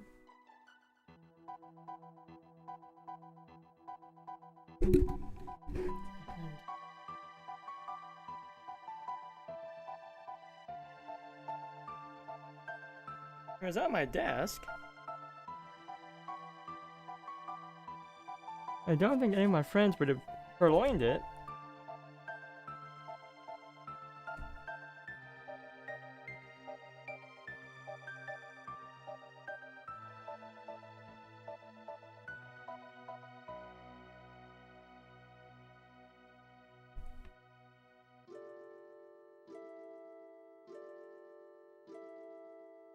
I'll have to find it later, because this is mega concerning, but this is one of the cards I was going to show off. From my... So because I have this card, I could maybe feasibly complete the set.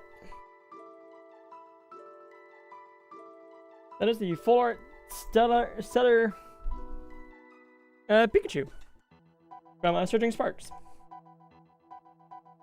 Anyways, yes, the question was actually to Dutch. How Dutch stumbled upon my channel. If I'm from Twitch chat.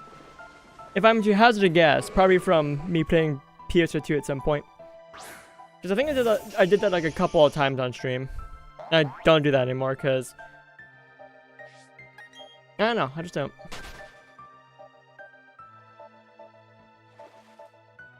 You were watching in a chat. You were in a chat room watching something. I play old school Zelda. Oh, it's playing Brave Frontier. Oh, that also makes sense. That's another likely game.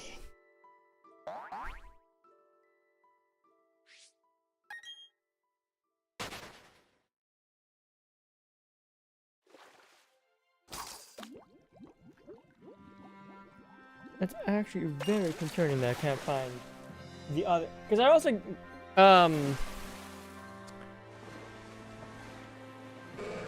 there was another set last year that I picked up a Shiny Charizard EX blister box. And the set that Shiny Charizard EX was from, I actually pulled the big money card from that set. I pulled the Secret Art Charizard EX Shiny. So that's another set I could feasibly finish, I think.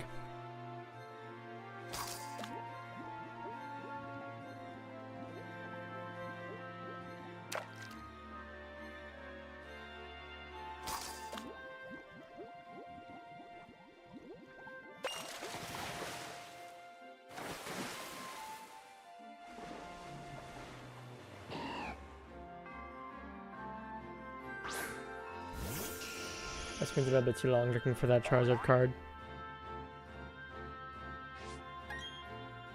Like, I'm gonna have like do a manhunt for that because that's still a good amount of money. Like that's still pretty big money.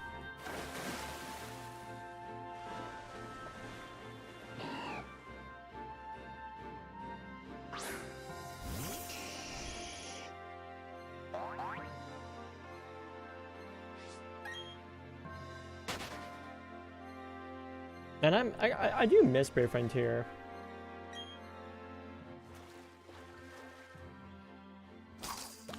But like I don't think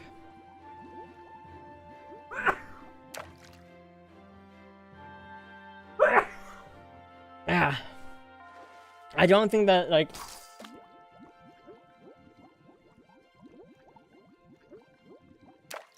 with the way that Brave Frontier is portrayed at the present moment, I don't think it's going to come back in a light that people would actually enjoy. Like, I don't think the Recoded project is going to be a good way. I can see it getting either just complete burnout from the people developing it due to there not being much of a reason to work on it anymore. Aside from just pure nostalgia, which nostalgia can only carry you so far. And official avenues of like through Gumi or Lim, like Gumi doesn't care. Gumi is just trying to make money and they don't care. Lim would probably care. But I can also see Lim making a bad decision of just continuing to go down sketchy routes. Like, I think the writing on the wall for Brave Frontier should have been the whole NFT thing. Your friend has a solid gold card Charizard. It has this rainbow color. You thought it was fake, then you got... Then you find out it's real solid gold Charizard. Have you... Is it from the old Burger King Happy Meals?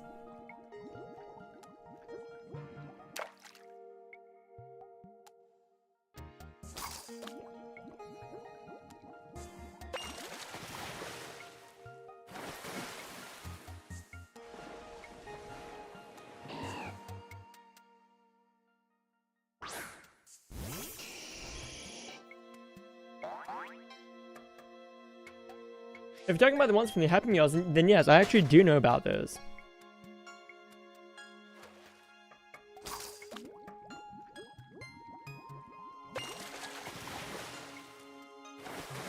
And then went into VR to make some games and to bring them into the quest. You know what? Just out of curiosity, what games did they make for VR?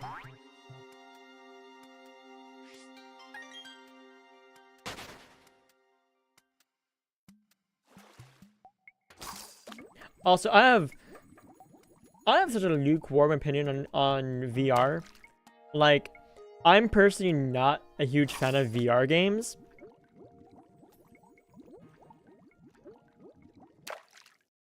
And I think people look absolutely ridiculous playing them. Which is to say, they should be played not in public. To be honest, they should not be played in public.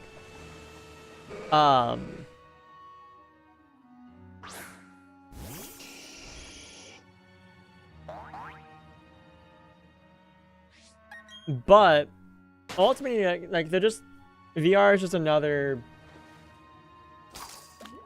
avenue for being on a computer, I guess. For basically just be on a computer. Like, if it really makes people that much happier to play various games in VR. Or like do basic stuff in VR. Okay, cool. Who am I to stop them? Nobody. They pay to play, but they're good unless you get sponsored. It's much better than like Thrill did. Yeah. But what are the games that they made? Like, can you drop some names in games?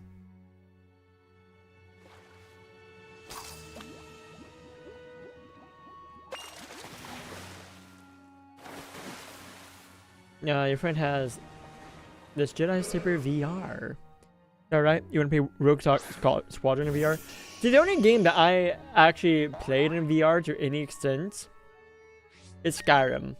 By any extent, I mean literally any extent. I've not indulged in VR myself, because I don't know. I'm just not a fan.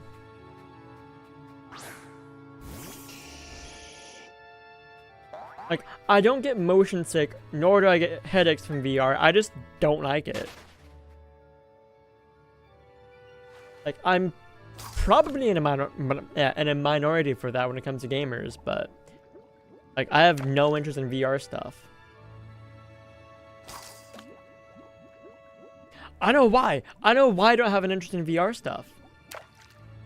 Because it's more of a hassle to set up than just playing a game on a console.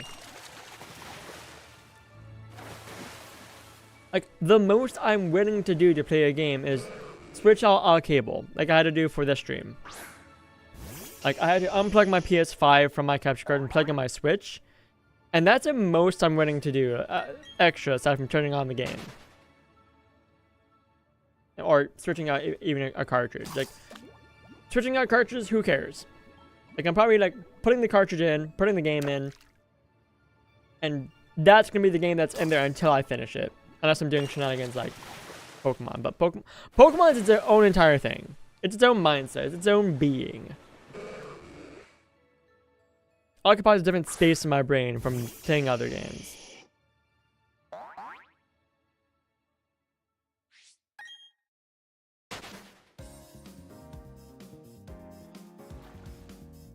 It's so weird. This is unrelated, but it is so weird to be talking to people in two different chats that are both watching the same stream. Like, I really want Twitch to get rid of, in their TOS, not allowing chats from other platforms. Because I do actually have a group, a source group set up on OBS to allow me to show off YouTube and Twitch chat at the same time. I really want to do that so you guys can chat with each other. But instead, I'm the conduit in which you guys can chat with each other. As we started hurting after 1 hour, just like the Virtual Boy. Nintendo was so ahead of their time with the Virtual Boy. But also, like, not quite ahead of their time yet. Like, the red and black graphics.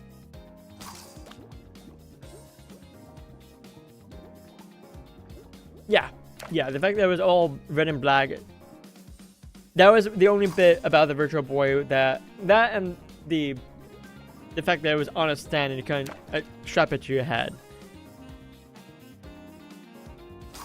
Like, those two bits aside, Nintendo ahead of their time.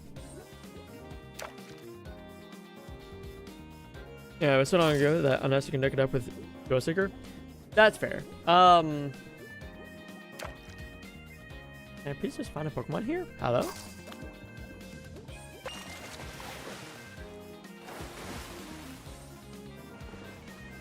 I might look it up while I'm at dinner here in a bit.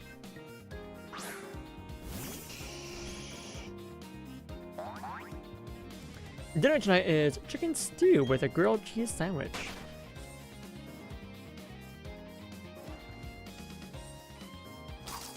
I'm just gonna go ahead and get all of the spots up from this rock. Like, this rock is gonna basically be dividing two different parts.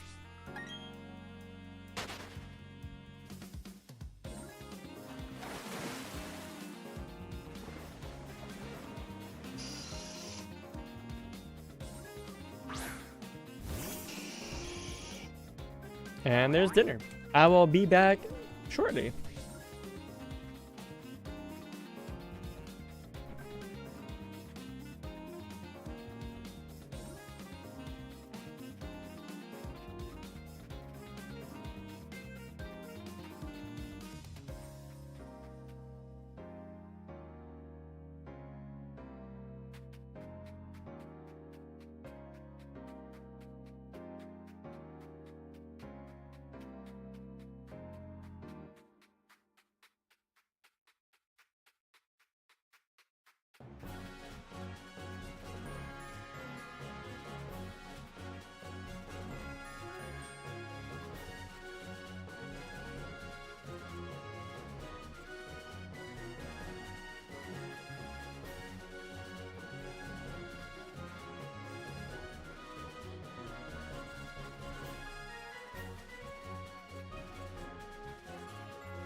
see. Yeah, we're 20 minutes of break. Alright. Alright. We are back! Once again from food.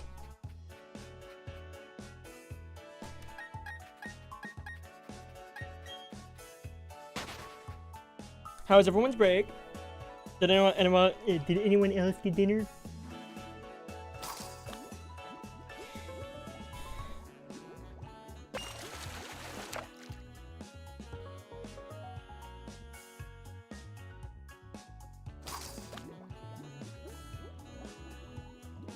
Oof, Excel just made me aware of a rather difficult looking Pokemon to get for a Sword Shield.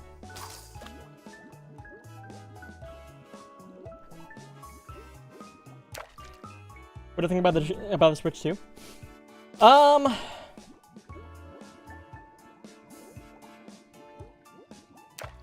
I'm cautiously optimistic about it.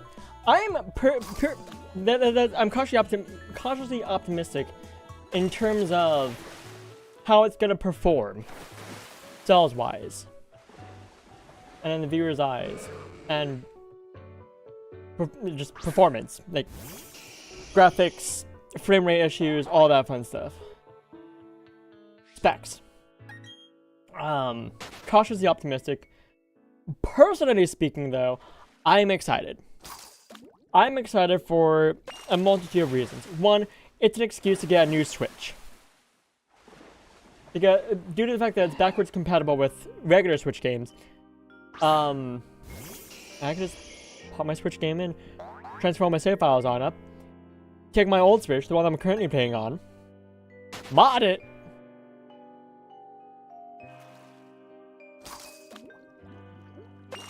like, I'm not gonna do it like, well,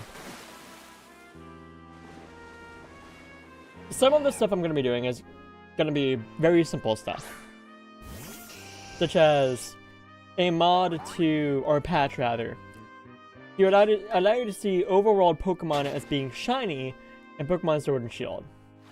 Very simple. There's nothing to the actual gameplay itself. It just allows you to see overworld Pokemon being shiny. That's it. Doesn't increase shiny odds.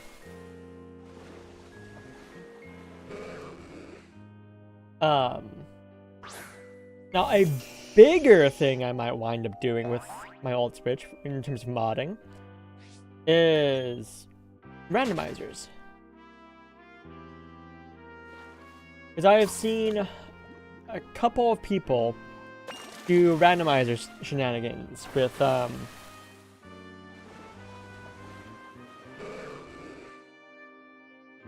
like some of the newer Pokemon games. Sword Shield and Scarlet Violet. And personally, I think that would be fun, especially with Scarlet Violet and the Pokemon available in the DLC. Ooh, that can be spicy. Yeah.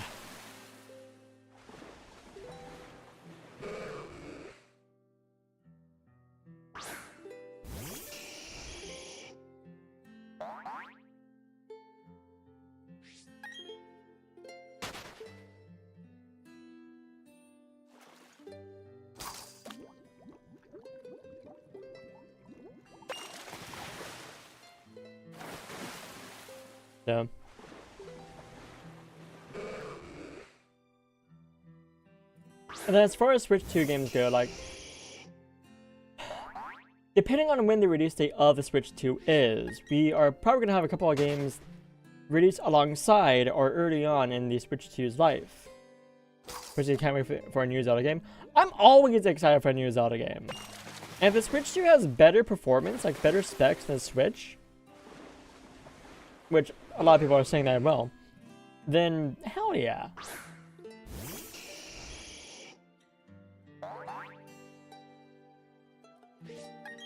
Now I will say that there is room for being disappointed. Such as if the specs of the Switch 2 aren't a vast improvement over the Switch.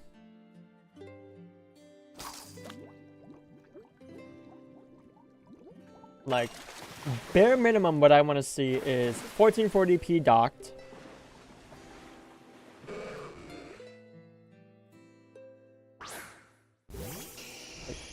okay with 720 undocked. 1080 undocked would be optimal in my opinion. Steady frame rates. And part of that may also have to come with games being optimized better. Which means games need to spend more time cooking for optimization.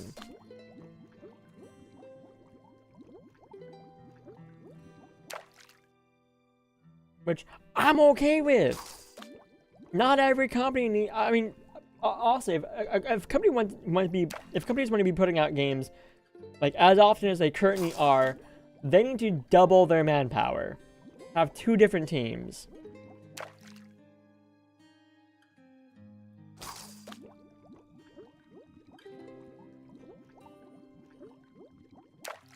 Like, here's a beautiful thing. So Pokemon Day is coming up fairly soon. It's in less than a month. I believe it's the 27th of this month. And on Pokemon Day, we are going to get more information on new Pokemon games. I am hopeful that we only get information on Legends ZA. And that there is not an announcement for Generation 10 yet. Because by not getting an announcement for Generation 10 quite yet, we're setting ourselves up for going even longer without a new generation of Pokemon, which would be fantastic considering the way that Game Freak handles creating Pokemon games.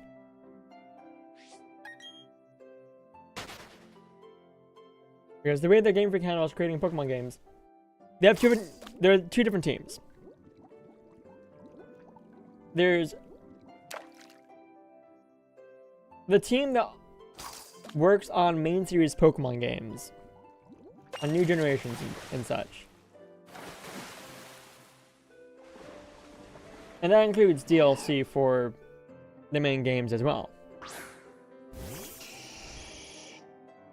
And then once that game is put out, they go to work immediately on the next generation of Pokemon. So keeping that in mind, it is 2025. We got Scarlet and Violet how long ago? Like what, 2021? Is that right? I actually do not know. Because I'm bad with dates. Why do you think I'm still single? 2022. So we are currently year 3 without a new generation of Pokemon, which is fine. This is okay. We do not need a new generation of Pokemon. I think if they give a new game minimum 1 more year to cook, we can get probably the best Pokemon game to have come out. Give it the extra year to work on optimization, to work on mechanics, adding in fun mechanics, fun new ways to shiny hunt, more multiplayer shenanigans, like right from the get-go. Like, the Union Circle, fantastic, I love it. I want to see more more things to do with the Union Circle. And like, definitely work on the graphics, like make the world look pretty, but also like optimize the heck out of it. Like, don't give us more tax tree thickets and Lake Casaroyas. We don't need more laggy areas in our games. Optimize your shit.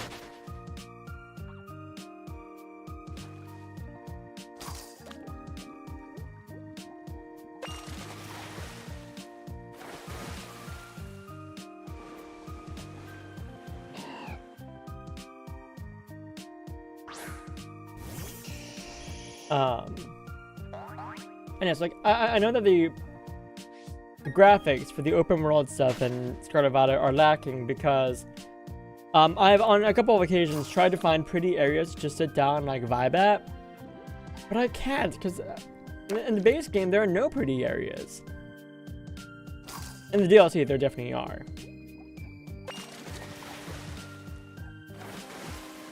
More mature Pokemon, harder opponents. So here's the thing. Pokemon games can actually be pretty difficult if you're trying to be optimal with your playthrough.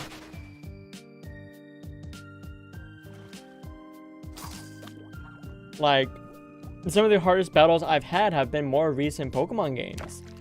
The reason why people think older Pokemon games are harder is because there's a lack of the experience share and how it works in current games. Like, what was it, Generation 6? Yeah, Gen 6 changed the way that experience share worked, and also, like, I think it's for the better.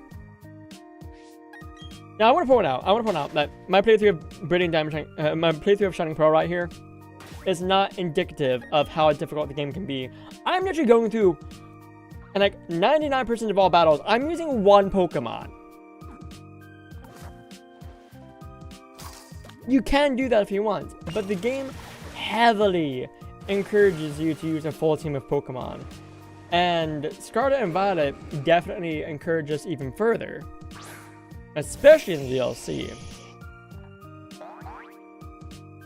Especially with Indigo Disc. Blueberry Academy? Oh, that's actually rather difficult.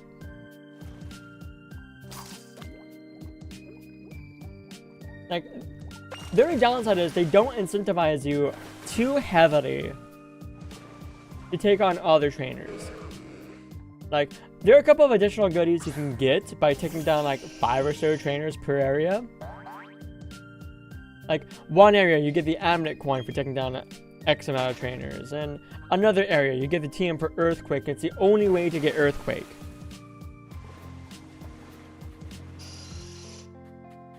But like, most of the Pokemon you're fighting in Scarlet and Violet are just story trainers. There are no optional trainers you have to fight. Like, there are no random trainers. It's just, yeah. Now, do I think that's a bad thing? Not necessarily.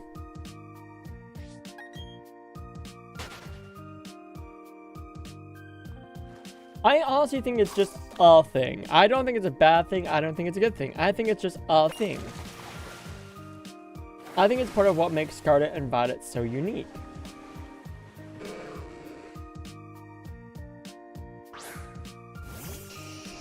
Like, here's my opinion.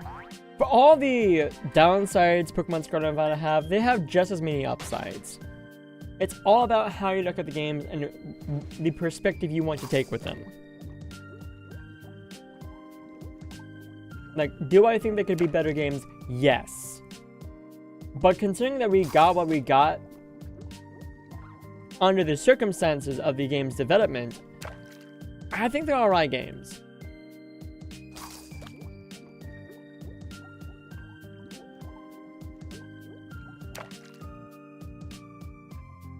Like, I think that we are getting close to the end of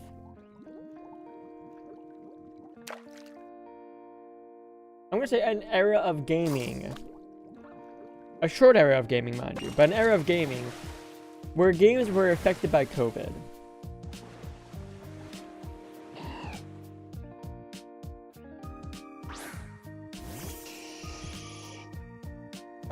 Because it has been about 5 years since the outbreak of COVID, and yes, it's not gone away. But Japanese games made by Japanese developers especially, like if you think about it, like a good game takes at the bare minimum 5 years to develop. We are at the end of that. The games that started their development at the beginning of COVID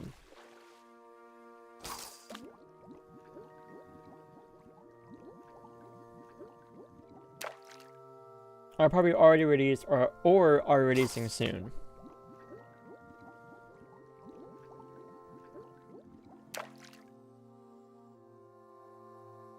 And seeing as Scarlet and Violet started the development at the beginning of COVID. Actually, I think it was a little bit after the beginning of COVID. Or COVID happened a little bit after development of Scarlet Violet started.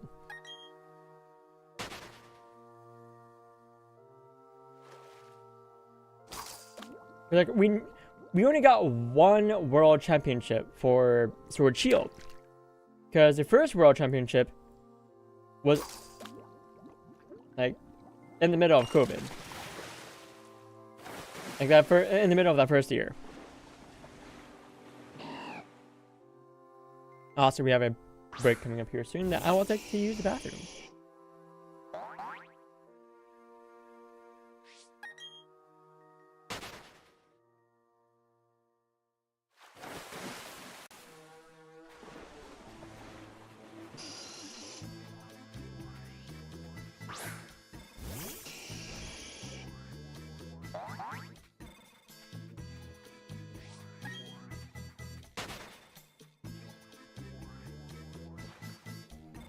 Ah, there we go. Be right back.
Alright, I'm actually gonna come back a little bit earlier. Like, I just need to use the bathroom basically, so.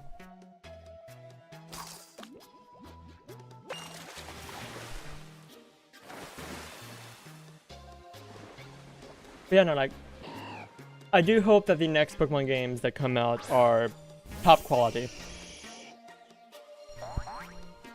I think we're gonna get that starting with Legend ZA.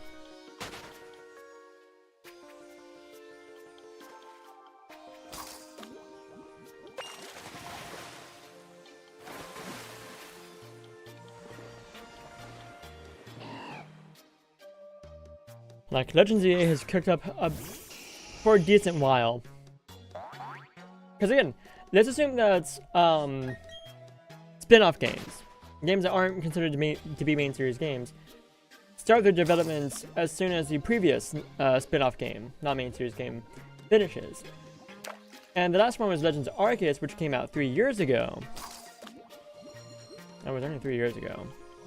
Right.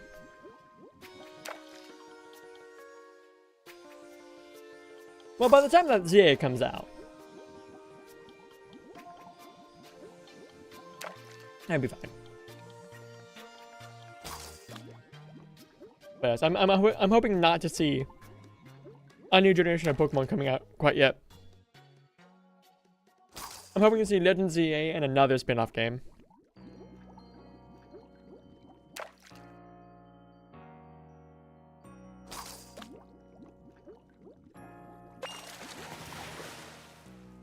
Like, 2 spin-off games would be fantastic. Like, it doesn't even necessarily have to connect with the main series games. If it did, it'd be awesome. Like, I'd be cool with a, Pokemon Mystery Dungeon Explorers of Sky remake. Ooh, now that would be something.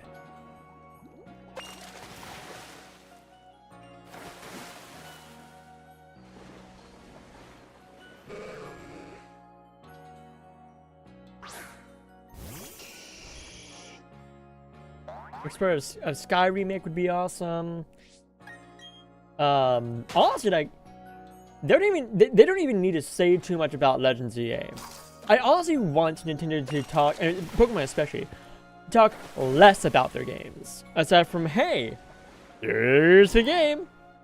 And then just remind people that there's a game coming out. And maybe like give tiny little teasers here and there, but like not anything big. And definitely not the Pokemon. I don't want to know any of the new Pokemon. But of course, they are going to mention new Pokemon that are coming out with the spin-off games and any game ready. But it's so hard to keep a tight lid on anything when it comes to video games nowadays.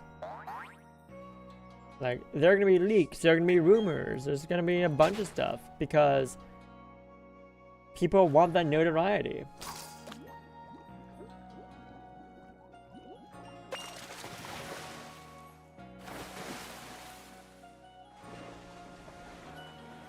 And you know that as soon as a Pokemon game comes out, they're going to be spoilers of the end game right away. There's no getting around it.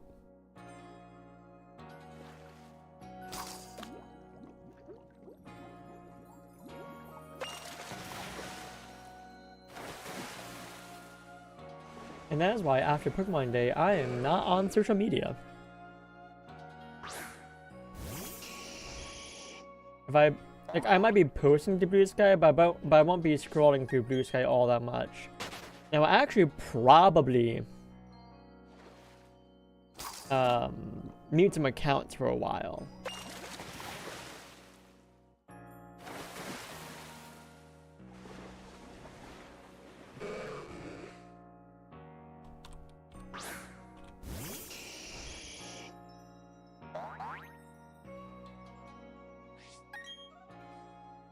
Alright, so here's the thing. Here's the thing that I am contemplating. I'm pondering about.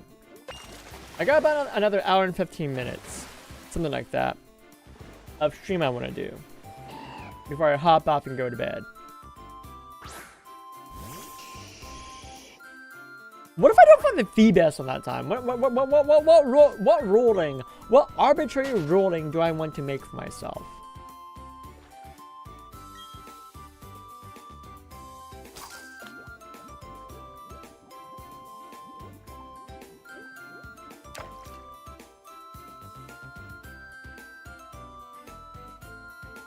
Hold on, is this just... Yeah, okay. Yeah, let's finish getting... Let's just dip this tiny little bit down here really quick.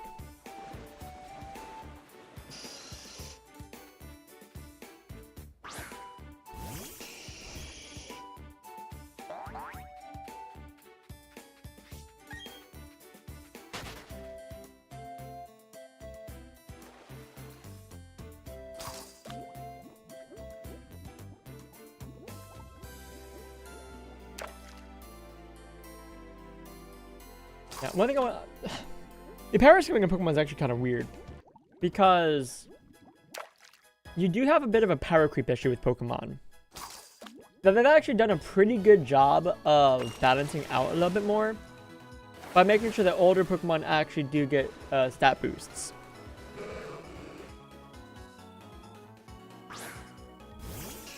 Like, they've actually boosted the stats of older Pokemon as needed. Like, Nidoking, for example. It got a stat boost at some point.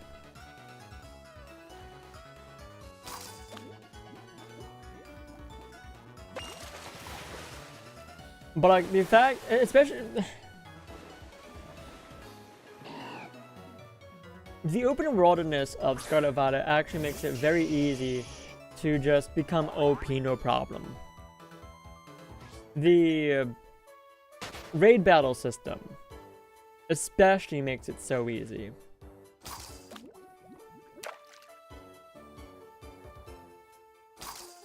Because you get good TMs for doing raids. And you can just go out and find good TMs.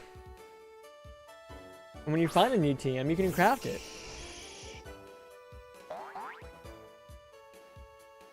Like, Here's the thing.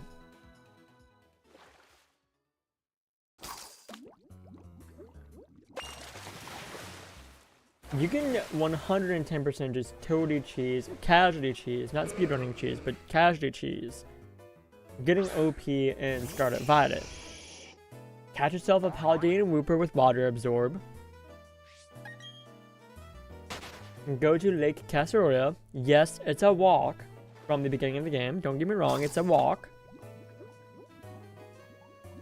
Have the Wooper in your lead. Make sure you get a lot of Pokedolls as well, because I'll explain why here in a moment.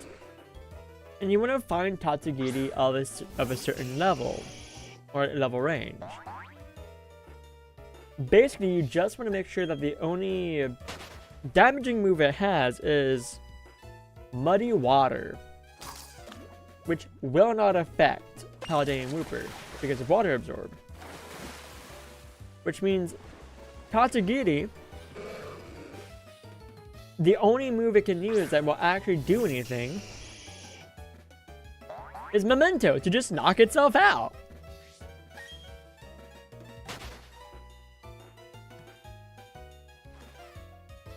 And that gets you a massive level up, like just from beginning of game.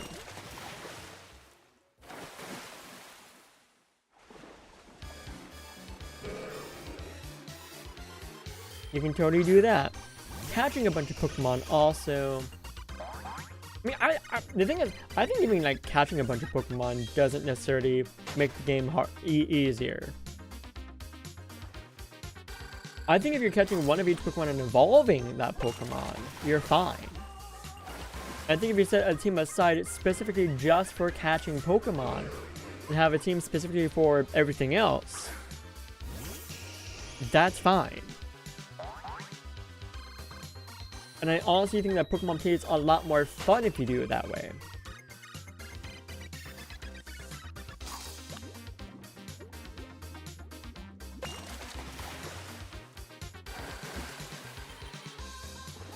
Like you actually kind of see it, my thought process when it comes to Pokemon games, a little bit with my team that I have.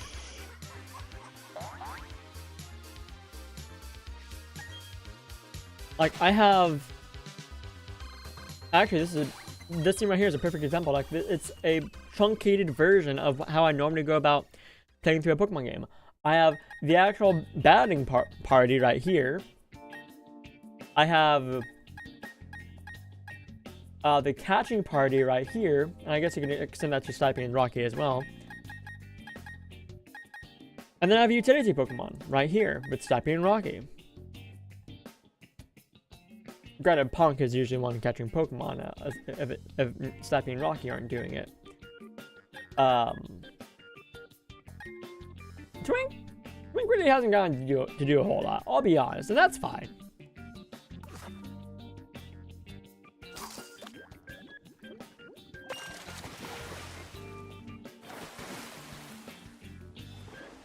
But I know that once I got a Shroomish, that was the start of my catching party for sure.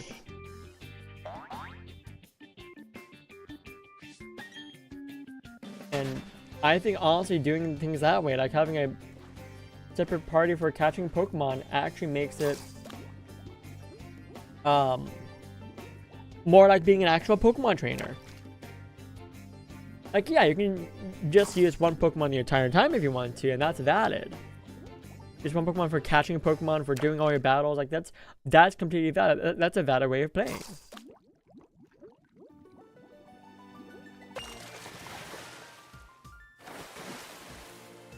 But you have to realize that from a gameplay perspective, if you use just one or two Pokemon for everything, of course they're going to be high level to make the game easy. Because all of the experience is going to one or two Pokemon.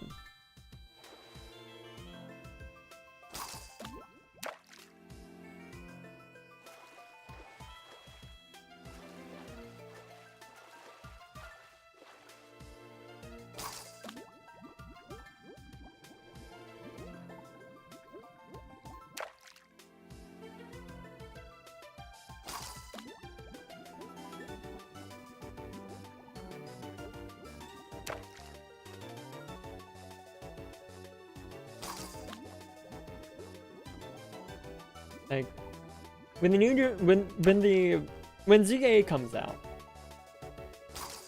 I'm not gonna do like any like hardcore level grinding with my main team.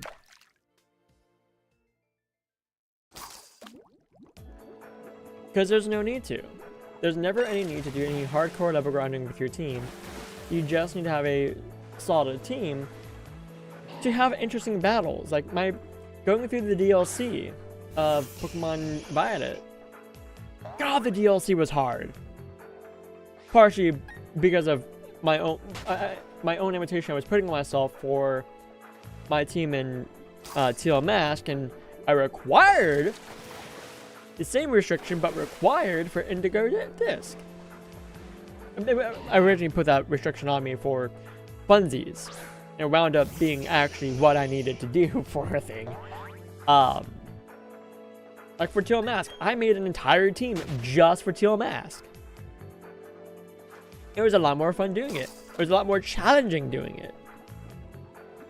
For Indigo Disc, did the same thing. I went out, caught an entire team of Pokemon just for Indigo Disc, using Pokemon from Blueberry Academy, purely from Blueberry Academy, and it was a fun time.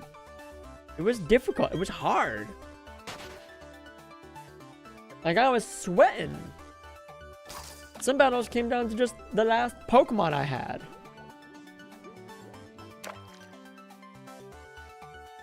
And like, I feel like finding the challenge in Pokemon comes from experiencing Pokemon games, playing a lot of Pokemon games, and picking up the know-how and how the games work. And finding that balance between grinding and actual challenge. Like, how do you balance that out better? And it's to separate the two things. You separate catching from Pokemon battles, from trainer battles. And the only overlap you have is by accident. Case in point. Oops, accidentally have my Combi out. Forgot. Put Arthur back in the lead. Guess we're switching. Because that accident has happened a couple of times.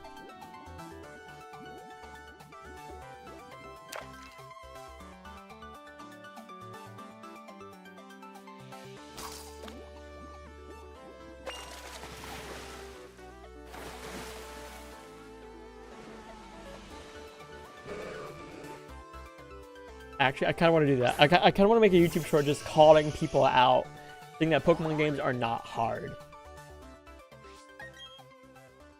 I really want to call people out on that.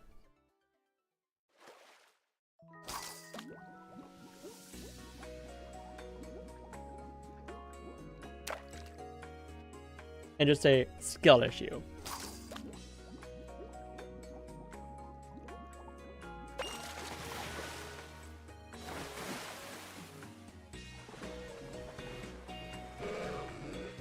I'm not gonna find a Feebas tonight, am I? I'm actually completely okay with taking just this stream to find Feebas, and if I don't find it, fine, okay. I have other Feebas from Brilliant Diamond I can make use of. That's why they're there.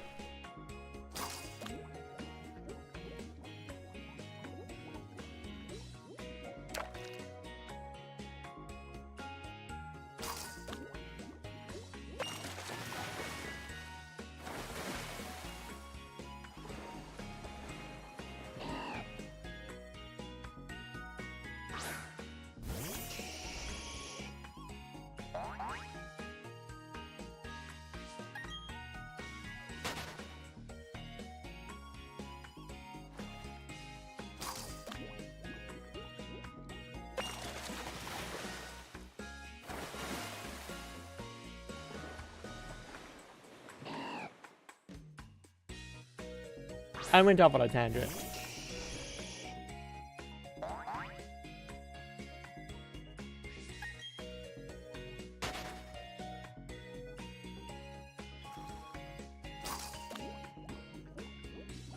God, I didn't even get halfway done with this.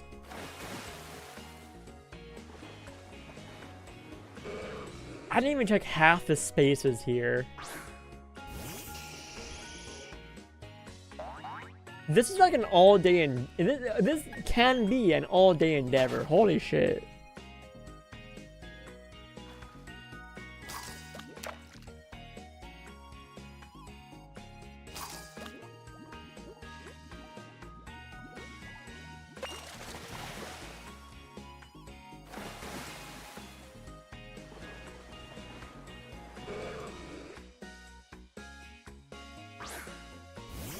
No, wait a moment. Wait a moment.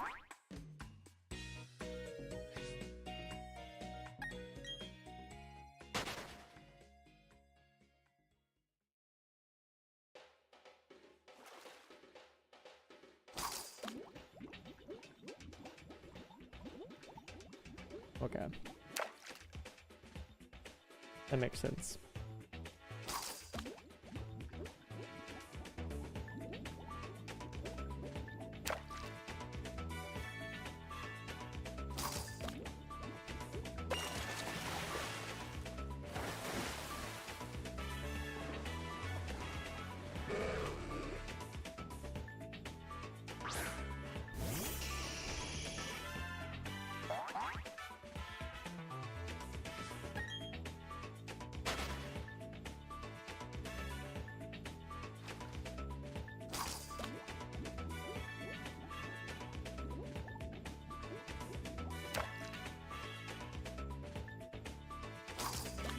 It's taking like another hour of stream.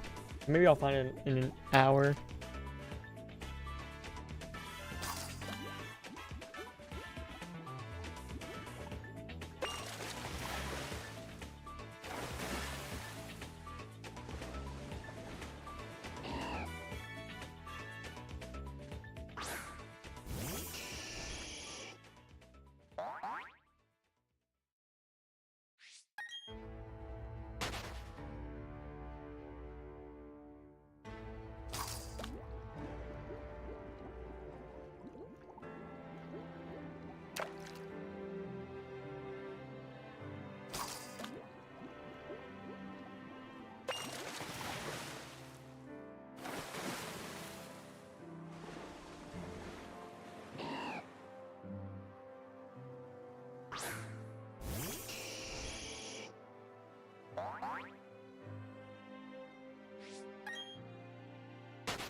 I have seen so many Magikarp and Barboach.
Actually, I may stop in half an hour here. Just to really give myself some time to wind down.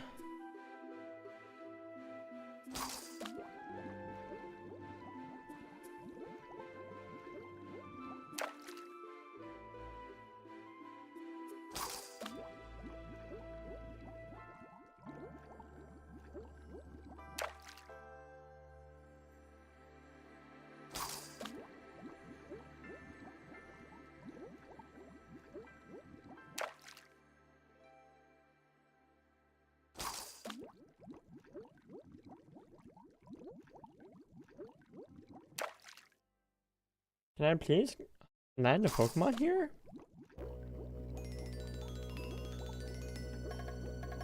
Hello?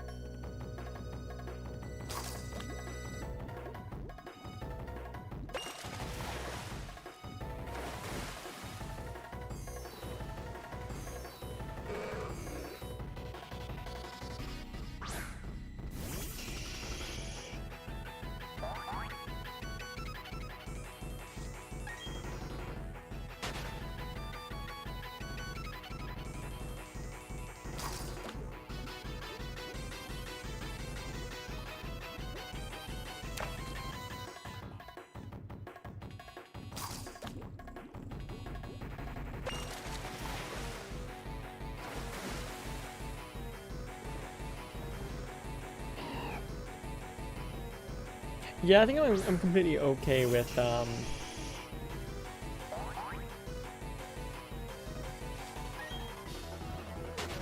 having it so if I don't get the Phoebus tonight, I'll just grab some from Brilliant Diamond I have. I've already caught one once. More than one once. In fact, I actually probably evolved one as well, so I'll probably just nab that Milotic as well and just count it.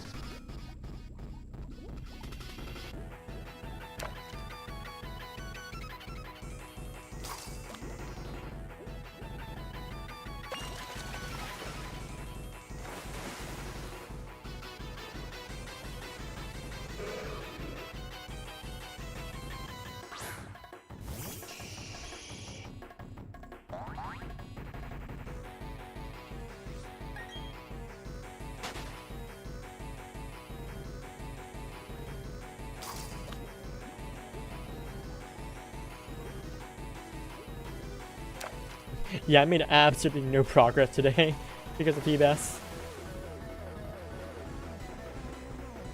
Feebas taking up all my time. No, didn't even take on. Yeah, no, we just took on two Galactic admins. Yeah, I'm not spending another day on this. We're gonna blitz through the story tomorrow.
There we go, finally, jeez.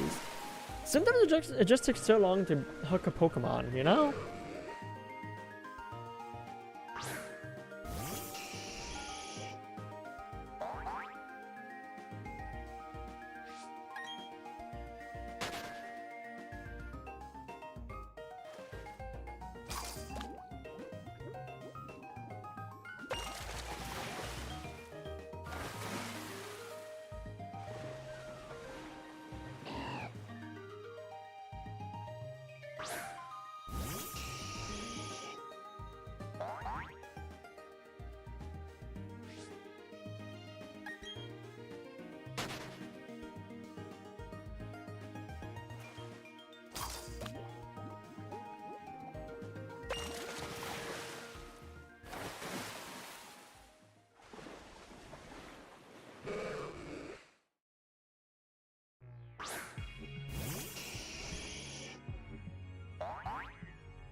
Gotta say, I am... Thank you for BDSP, I am actually very glad that we have Pokemon spawning in the overworld to encounter them.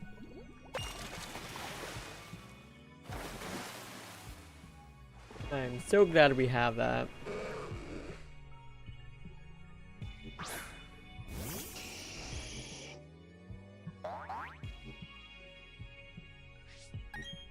Because going into battle, each and every time I want to see if I'm hooking in a Feebas, if I'm encountering a Feebas, feels slow.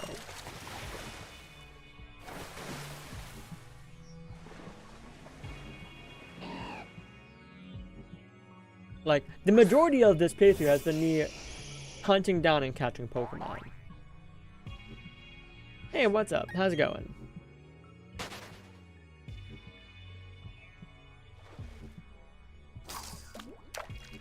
Yeah.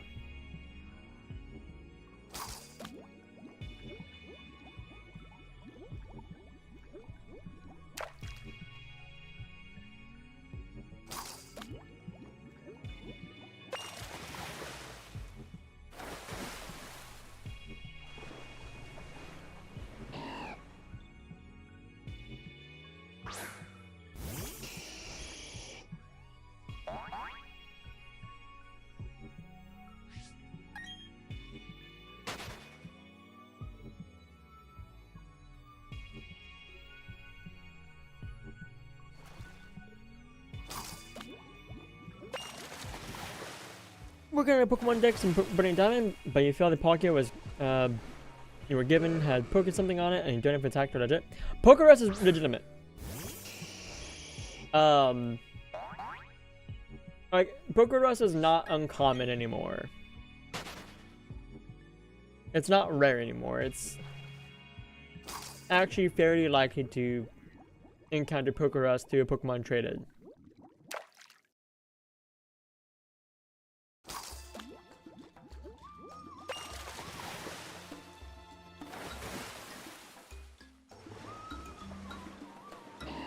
Like, I think with the advent of online trading in Generation 4, Pokerus has just been a thing since then. Like, it's been fairly easy to get. So, like, Pokerus should not be an indication on whether or not Pokemon is hacked in. There are other things that can be a tell.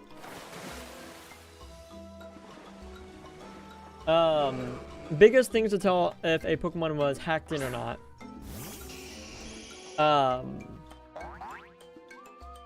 The Pokeball was caught in.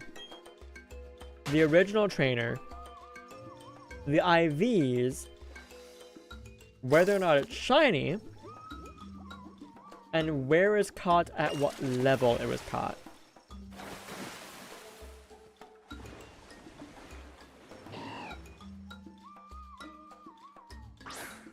And sometimes, depending on what the Pokemon is, ribbons.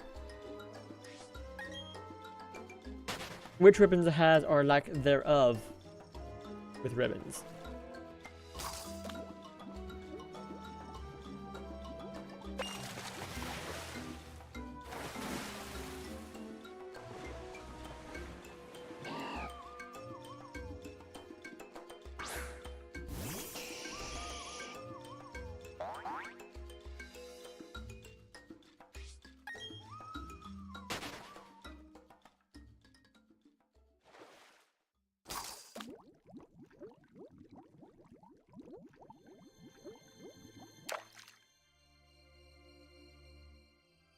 One thing I think is kind of funny right here is the bobber on the fishing rod here is very polygonal.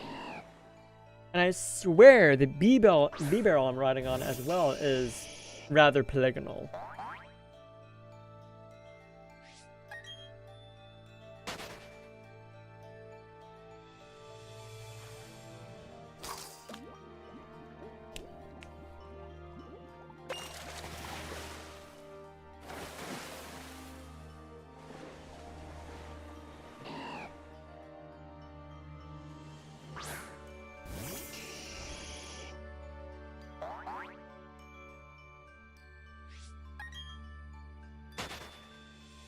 should try a thing at some point.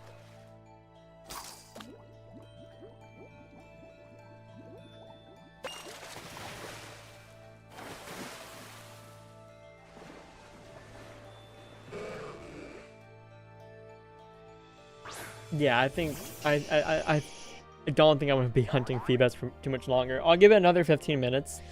Then we're done with stream and I'll come back tomorrow and just continue on. Because if I don't catch it tonight, and if I don't catch it by midnight, it changes spots. It moves. The spots are in different locations and I would have to start all over again. What Pokemon am I looking for? Feebas. The hardest Pokemon to find in this game. No joke. Like, I've been at this for about 2 hours now. Over 2 hours now. The way Feebas works is in this one room in Mount Coronet, in the water, there are 4 spots where you can find, it's either 4 or 6 spots where you can find Feebas. And it changes every day which spots in this little pond that Feebas will spawn in at. It is legitimately the hardest Pokemon to get in the entire game. No question about it. My lord, once you get one Feebas, you're good to go. And the thing is, like, this is why I'm okay with, like, giving up after tonight. I've already done this once. I've already caught several Feebas for myself and whoever else needs one. Misfit Pizzazz. Hello and welcome to stream. Thanks for following.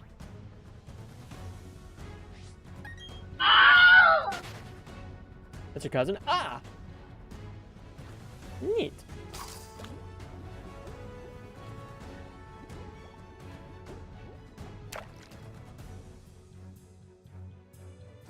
Well, I will continue hunting Feebas for another 15 minutes. She can't speak since her account is not verifying Twitch. Ah, well, just verify your account. Because you had to use an email address to make your account. Just find that email and verify. Got her phone number? How do you forget your... Is it a mobile phone? Is it like a Android or iPhone? Oh, the phone number associated with the email address. Oh, that makes sense. That makes more sense than I don't know my phone number. Because you can just look that up on your phone. I'm being a little stupid. But yeah, no, like, I have email verification required for chatting on Twitch because it helps cut down on bots.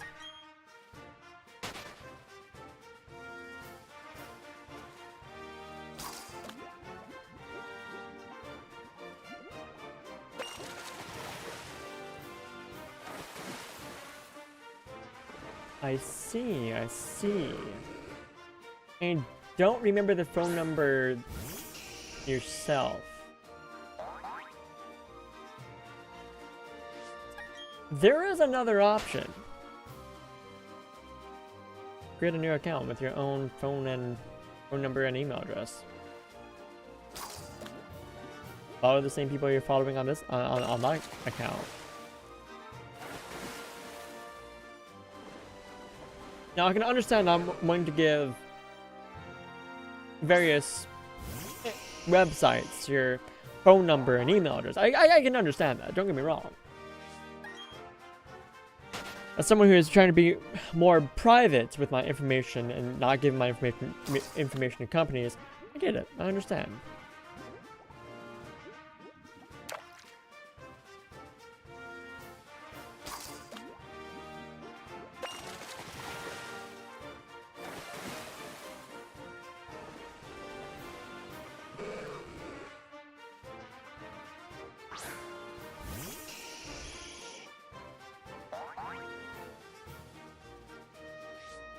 Go back into your old Twitter account and change your information back to this account you use now.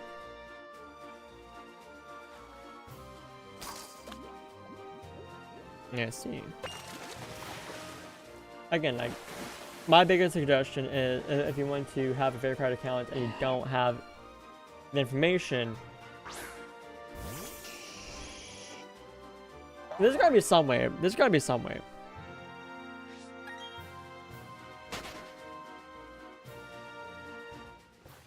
I just don't know what would be off the top of my head because it's a unique situation.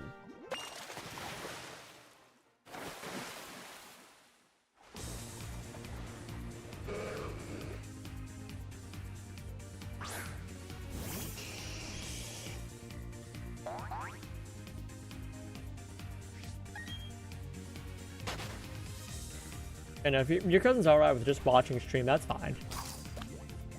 Nothing wrong with lurkers.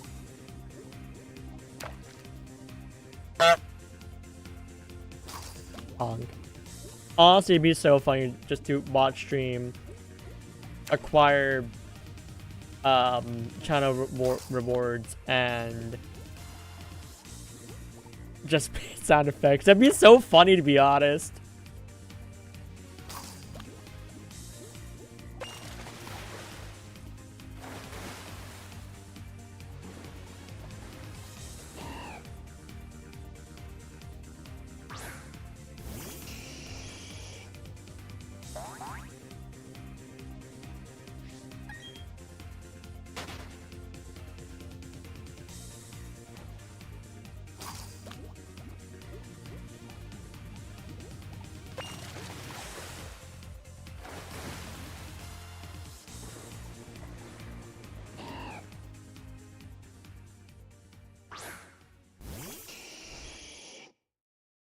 One thing I'm rather appreciative of with this room, with this little pond, is that there are large chunks that you just can't fish on. So it does cut down the total amount of fishing spots here, but it would still take you, I feel, all day to fish on every single spot. And the fact that it's random which spots contain the Feebas makes it more likely that you'll find at least a spot before you get to the end. Now, it's a non-zero chance that the last 4 spots you would check all have Feebas, but it's very unlikely.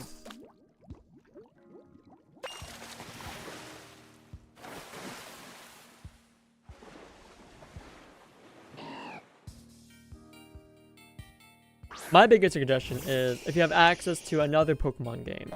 Specifically if you have access to Sword and Shield, because Feebas is just in the game, in the base game for Sword and Shield. Or if you have the DLC of Scarlet Violet. Catch a Feebas in those games, put it into home, then put it from home into breeding Diamond, Shining Pearl, and just breed it. Easiest way of doing it.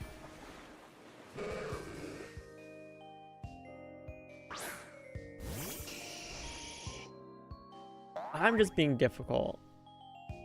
I'm doing this to myself because, like, if I can find it, cool. But, like, Feebas, it's one of those Pokemon that, like, I'm giving myself some grace on.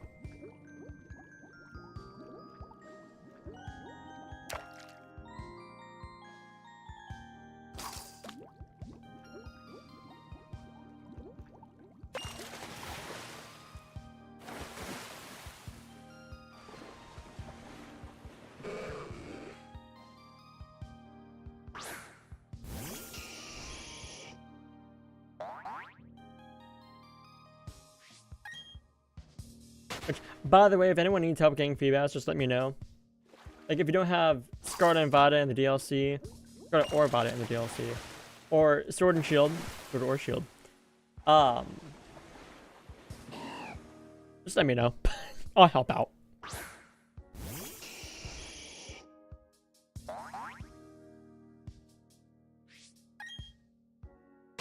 If you need a Carnivine, I can also help out there.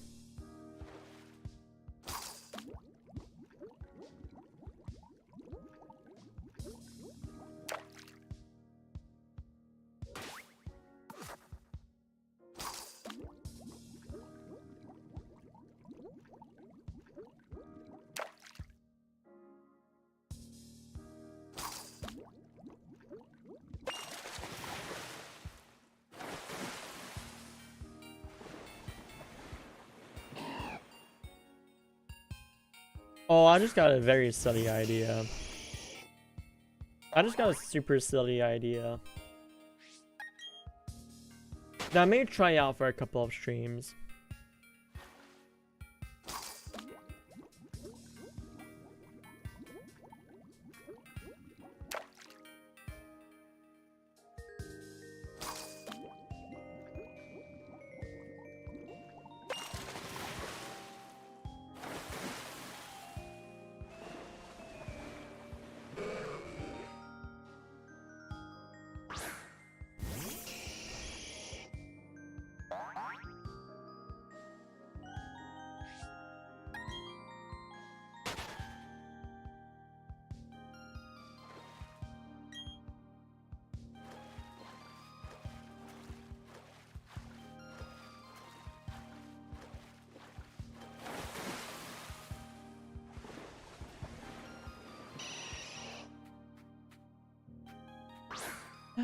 So how you guys doing tonight? How's everyone doing before I end stream here?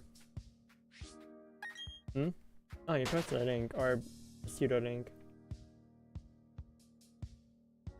Oh, I see, I see. Yeah, bad night bot. That wasn't actually a link.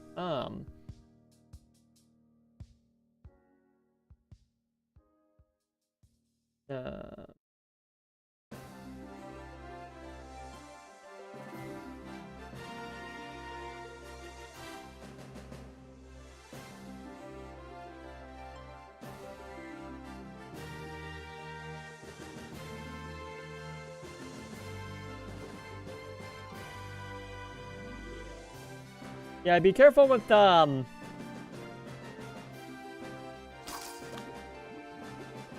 doing dots instead of spaces, because I don't allow links. And Nightbot is stupid and thinks anything that has any two words that are connected with a dot is a link. So be careful of that.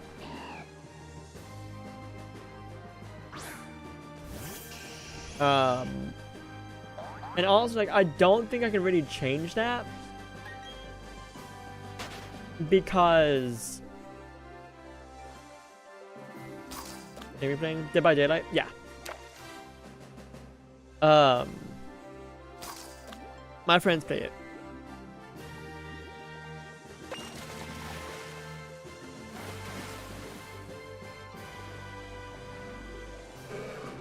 Also,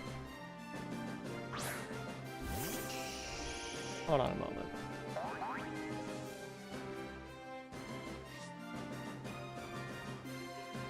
How long since last week? What was I doing June 4th?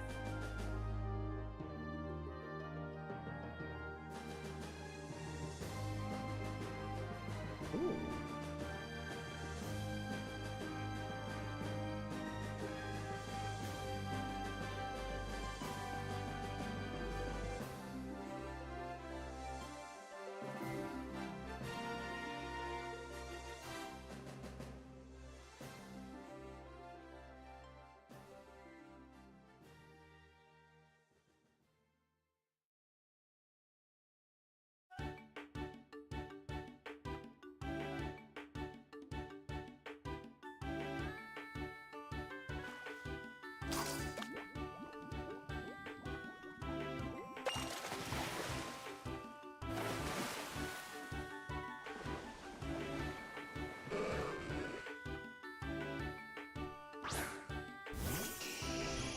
Just 3 more minutes. And I can just go to bed. I can go to sleep.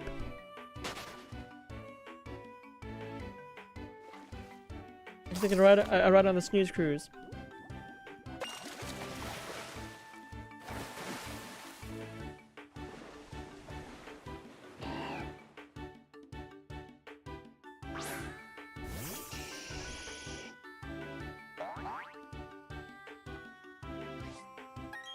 I guess I can kind of start winding the stream down now. So yeah, the plan for tomorrow is I'm gonna try and do. I want to try and do morning streams as often as I can, just to get more variety of games going on. Because I think like I'm more likely to play a wider variety of games in the morning than I am at night. Honestly, it's in the afternoon. But morning is good enough. If I stream in the morning, it gives me enough time between morning stream and evening stream. So I'm gonna try and do morning streaming again tomorrow, and I'll try to do more of the event stuff in Infinity Neki. So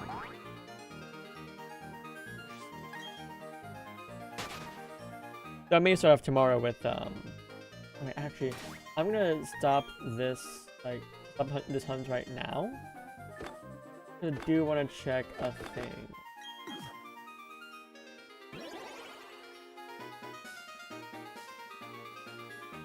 A thing that I should have checked a while ago.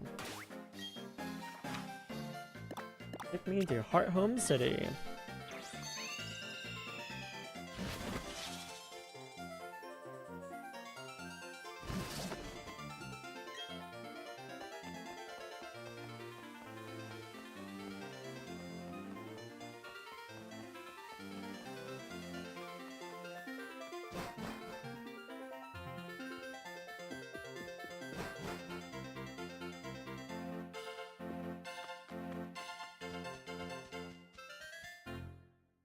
If there is a certain Pokemon available in Mr. Backlot's mansion, I will extend stream by maybe another half hour.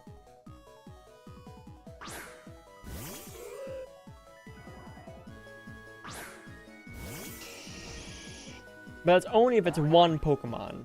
Maybe two Pokemon, I don't know. If it's two Pokemon. Oh, right, trainer battle, duh.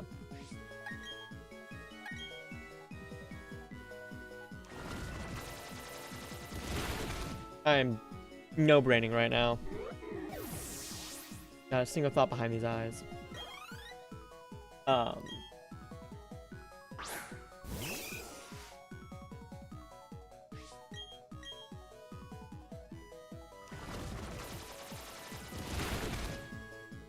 yes, the two Pokemon I'm looking for are Happiny and Mime Jr. Because, funnily enough, you can actually get Mime Jr. in the Pokemon Mansion's backyard in Shining Pearl. Even if Mime Jr. is not, yeah, because Mime Jr. is not normally in Shining Pearl.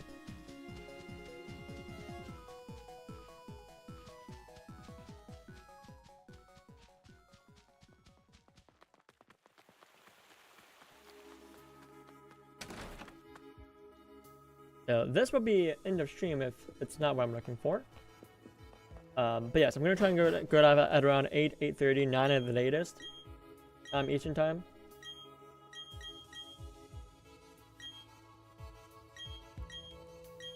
Let's see. Chansey, don't have to worry about it then. Cool. Yes, be back tomorrow. Gonna try and be streaming in the morning. More Infinity Neki. There's a big event going on. Lots of quests to do, so I'm gonna try and do all those quests over the course of morning streams. And once we're done with Infinity Neki, I can toss other games in as well, such as I want to try and do like a daily Binding of Isaac thing. With the daily streams if I have time for it.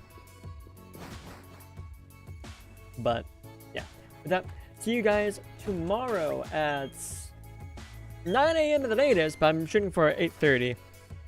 If you don't catch me in the morning, I'll be going live at probably about 5 p.m. around 6 p.m. Eastern time. Keep it on your notifications. So see you guys then. Bye bye.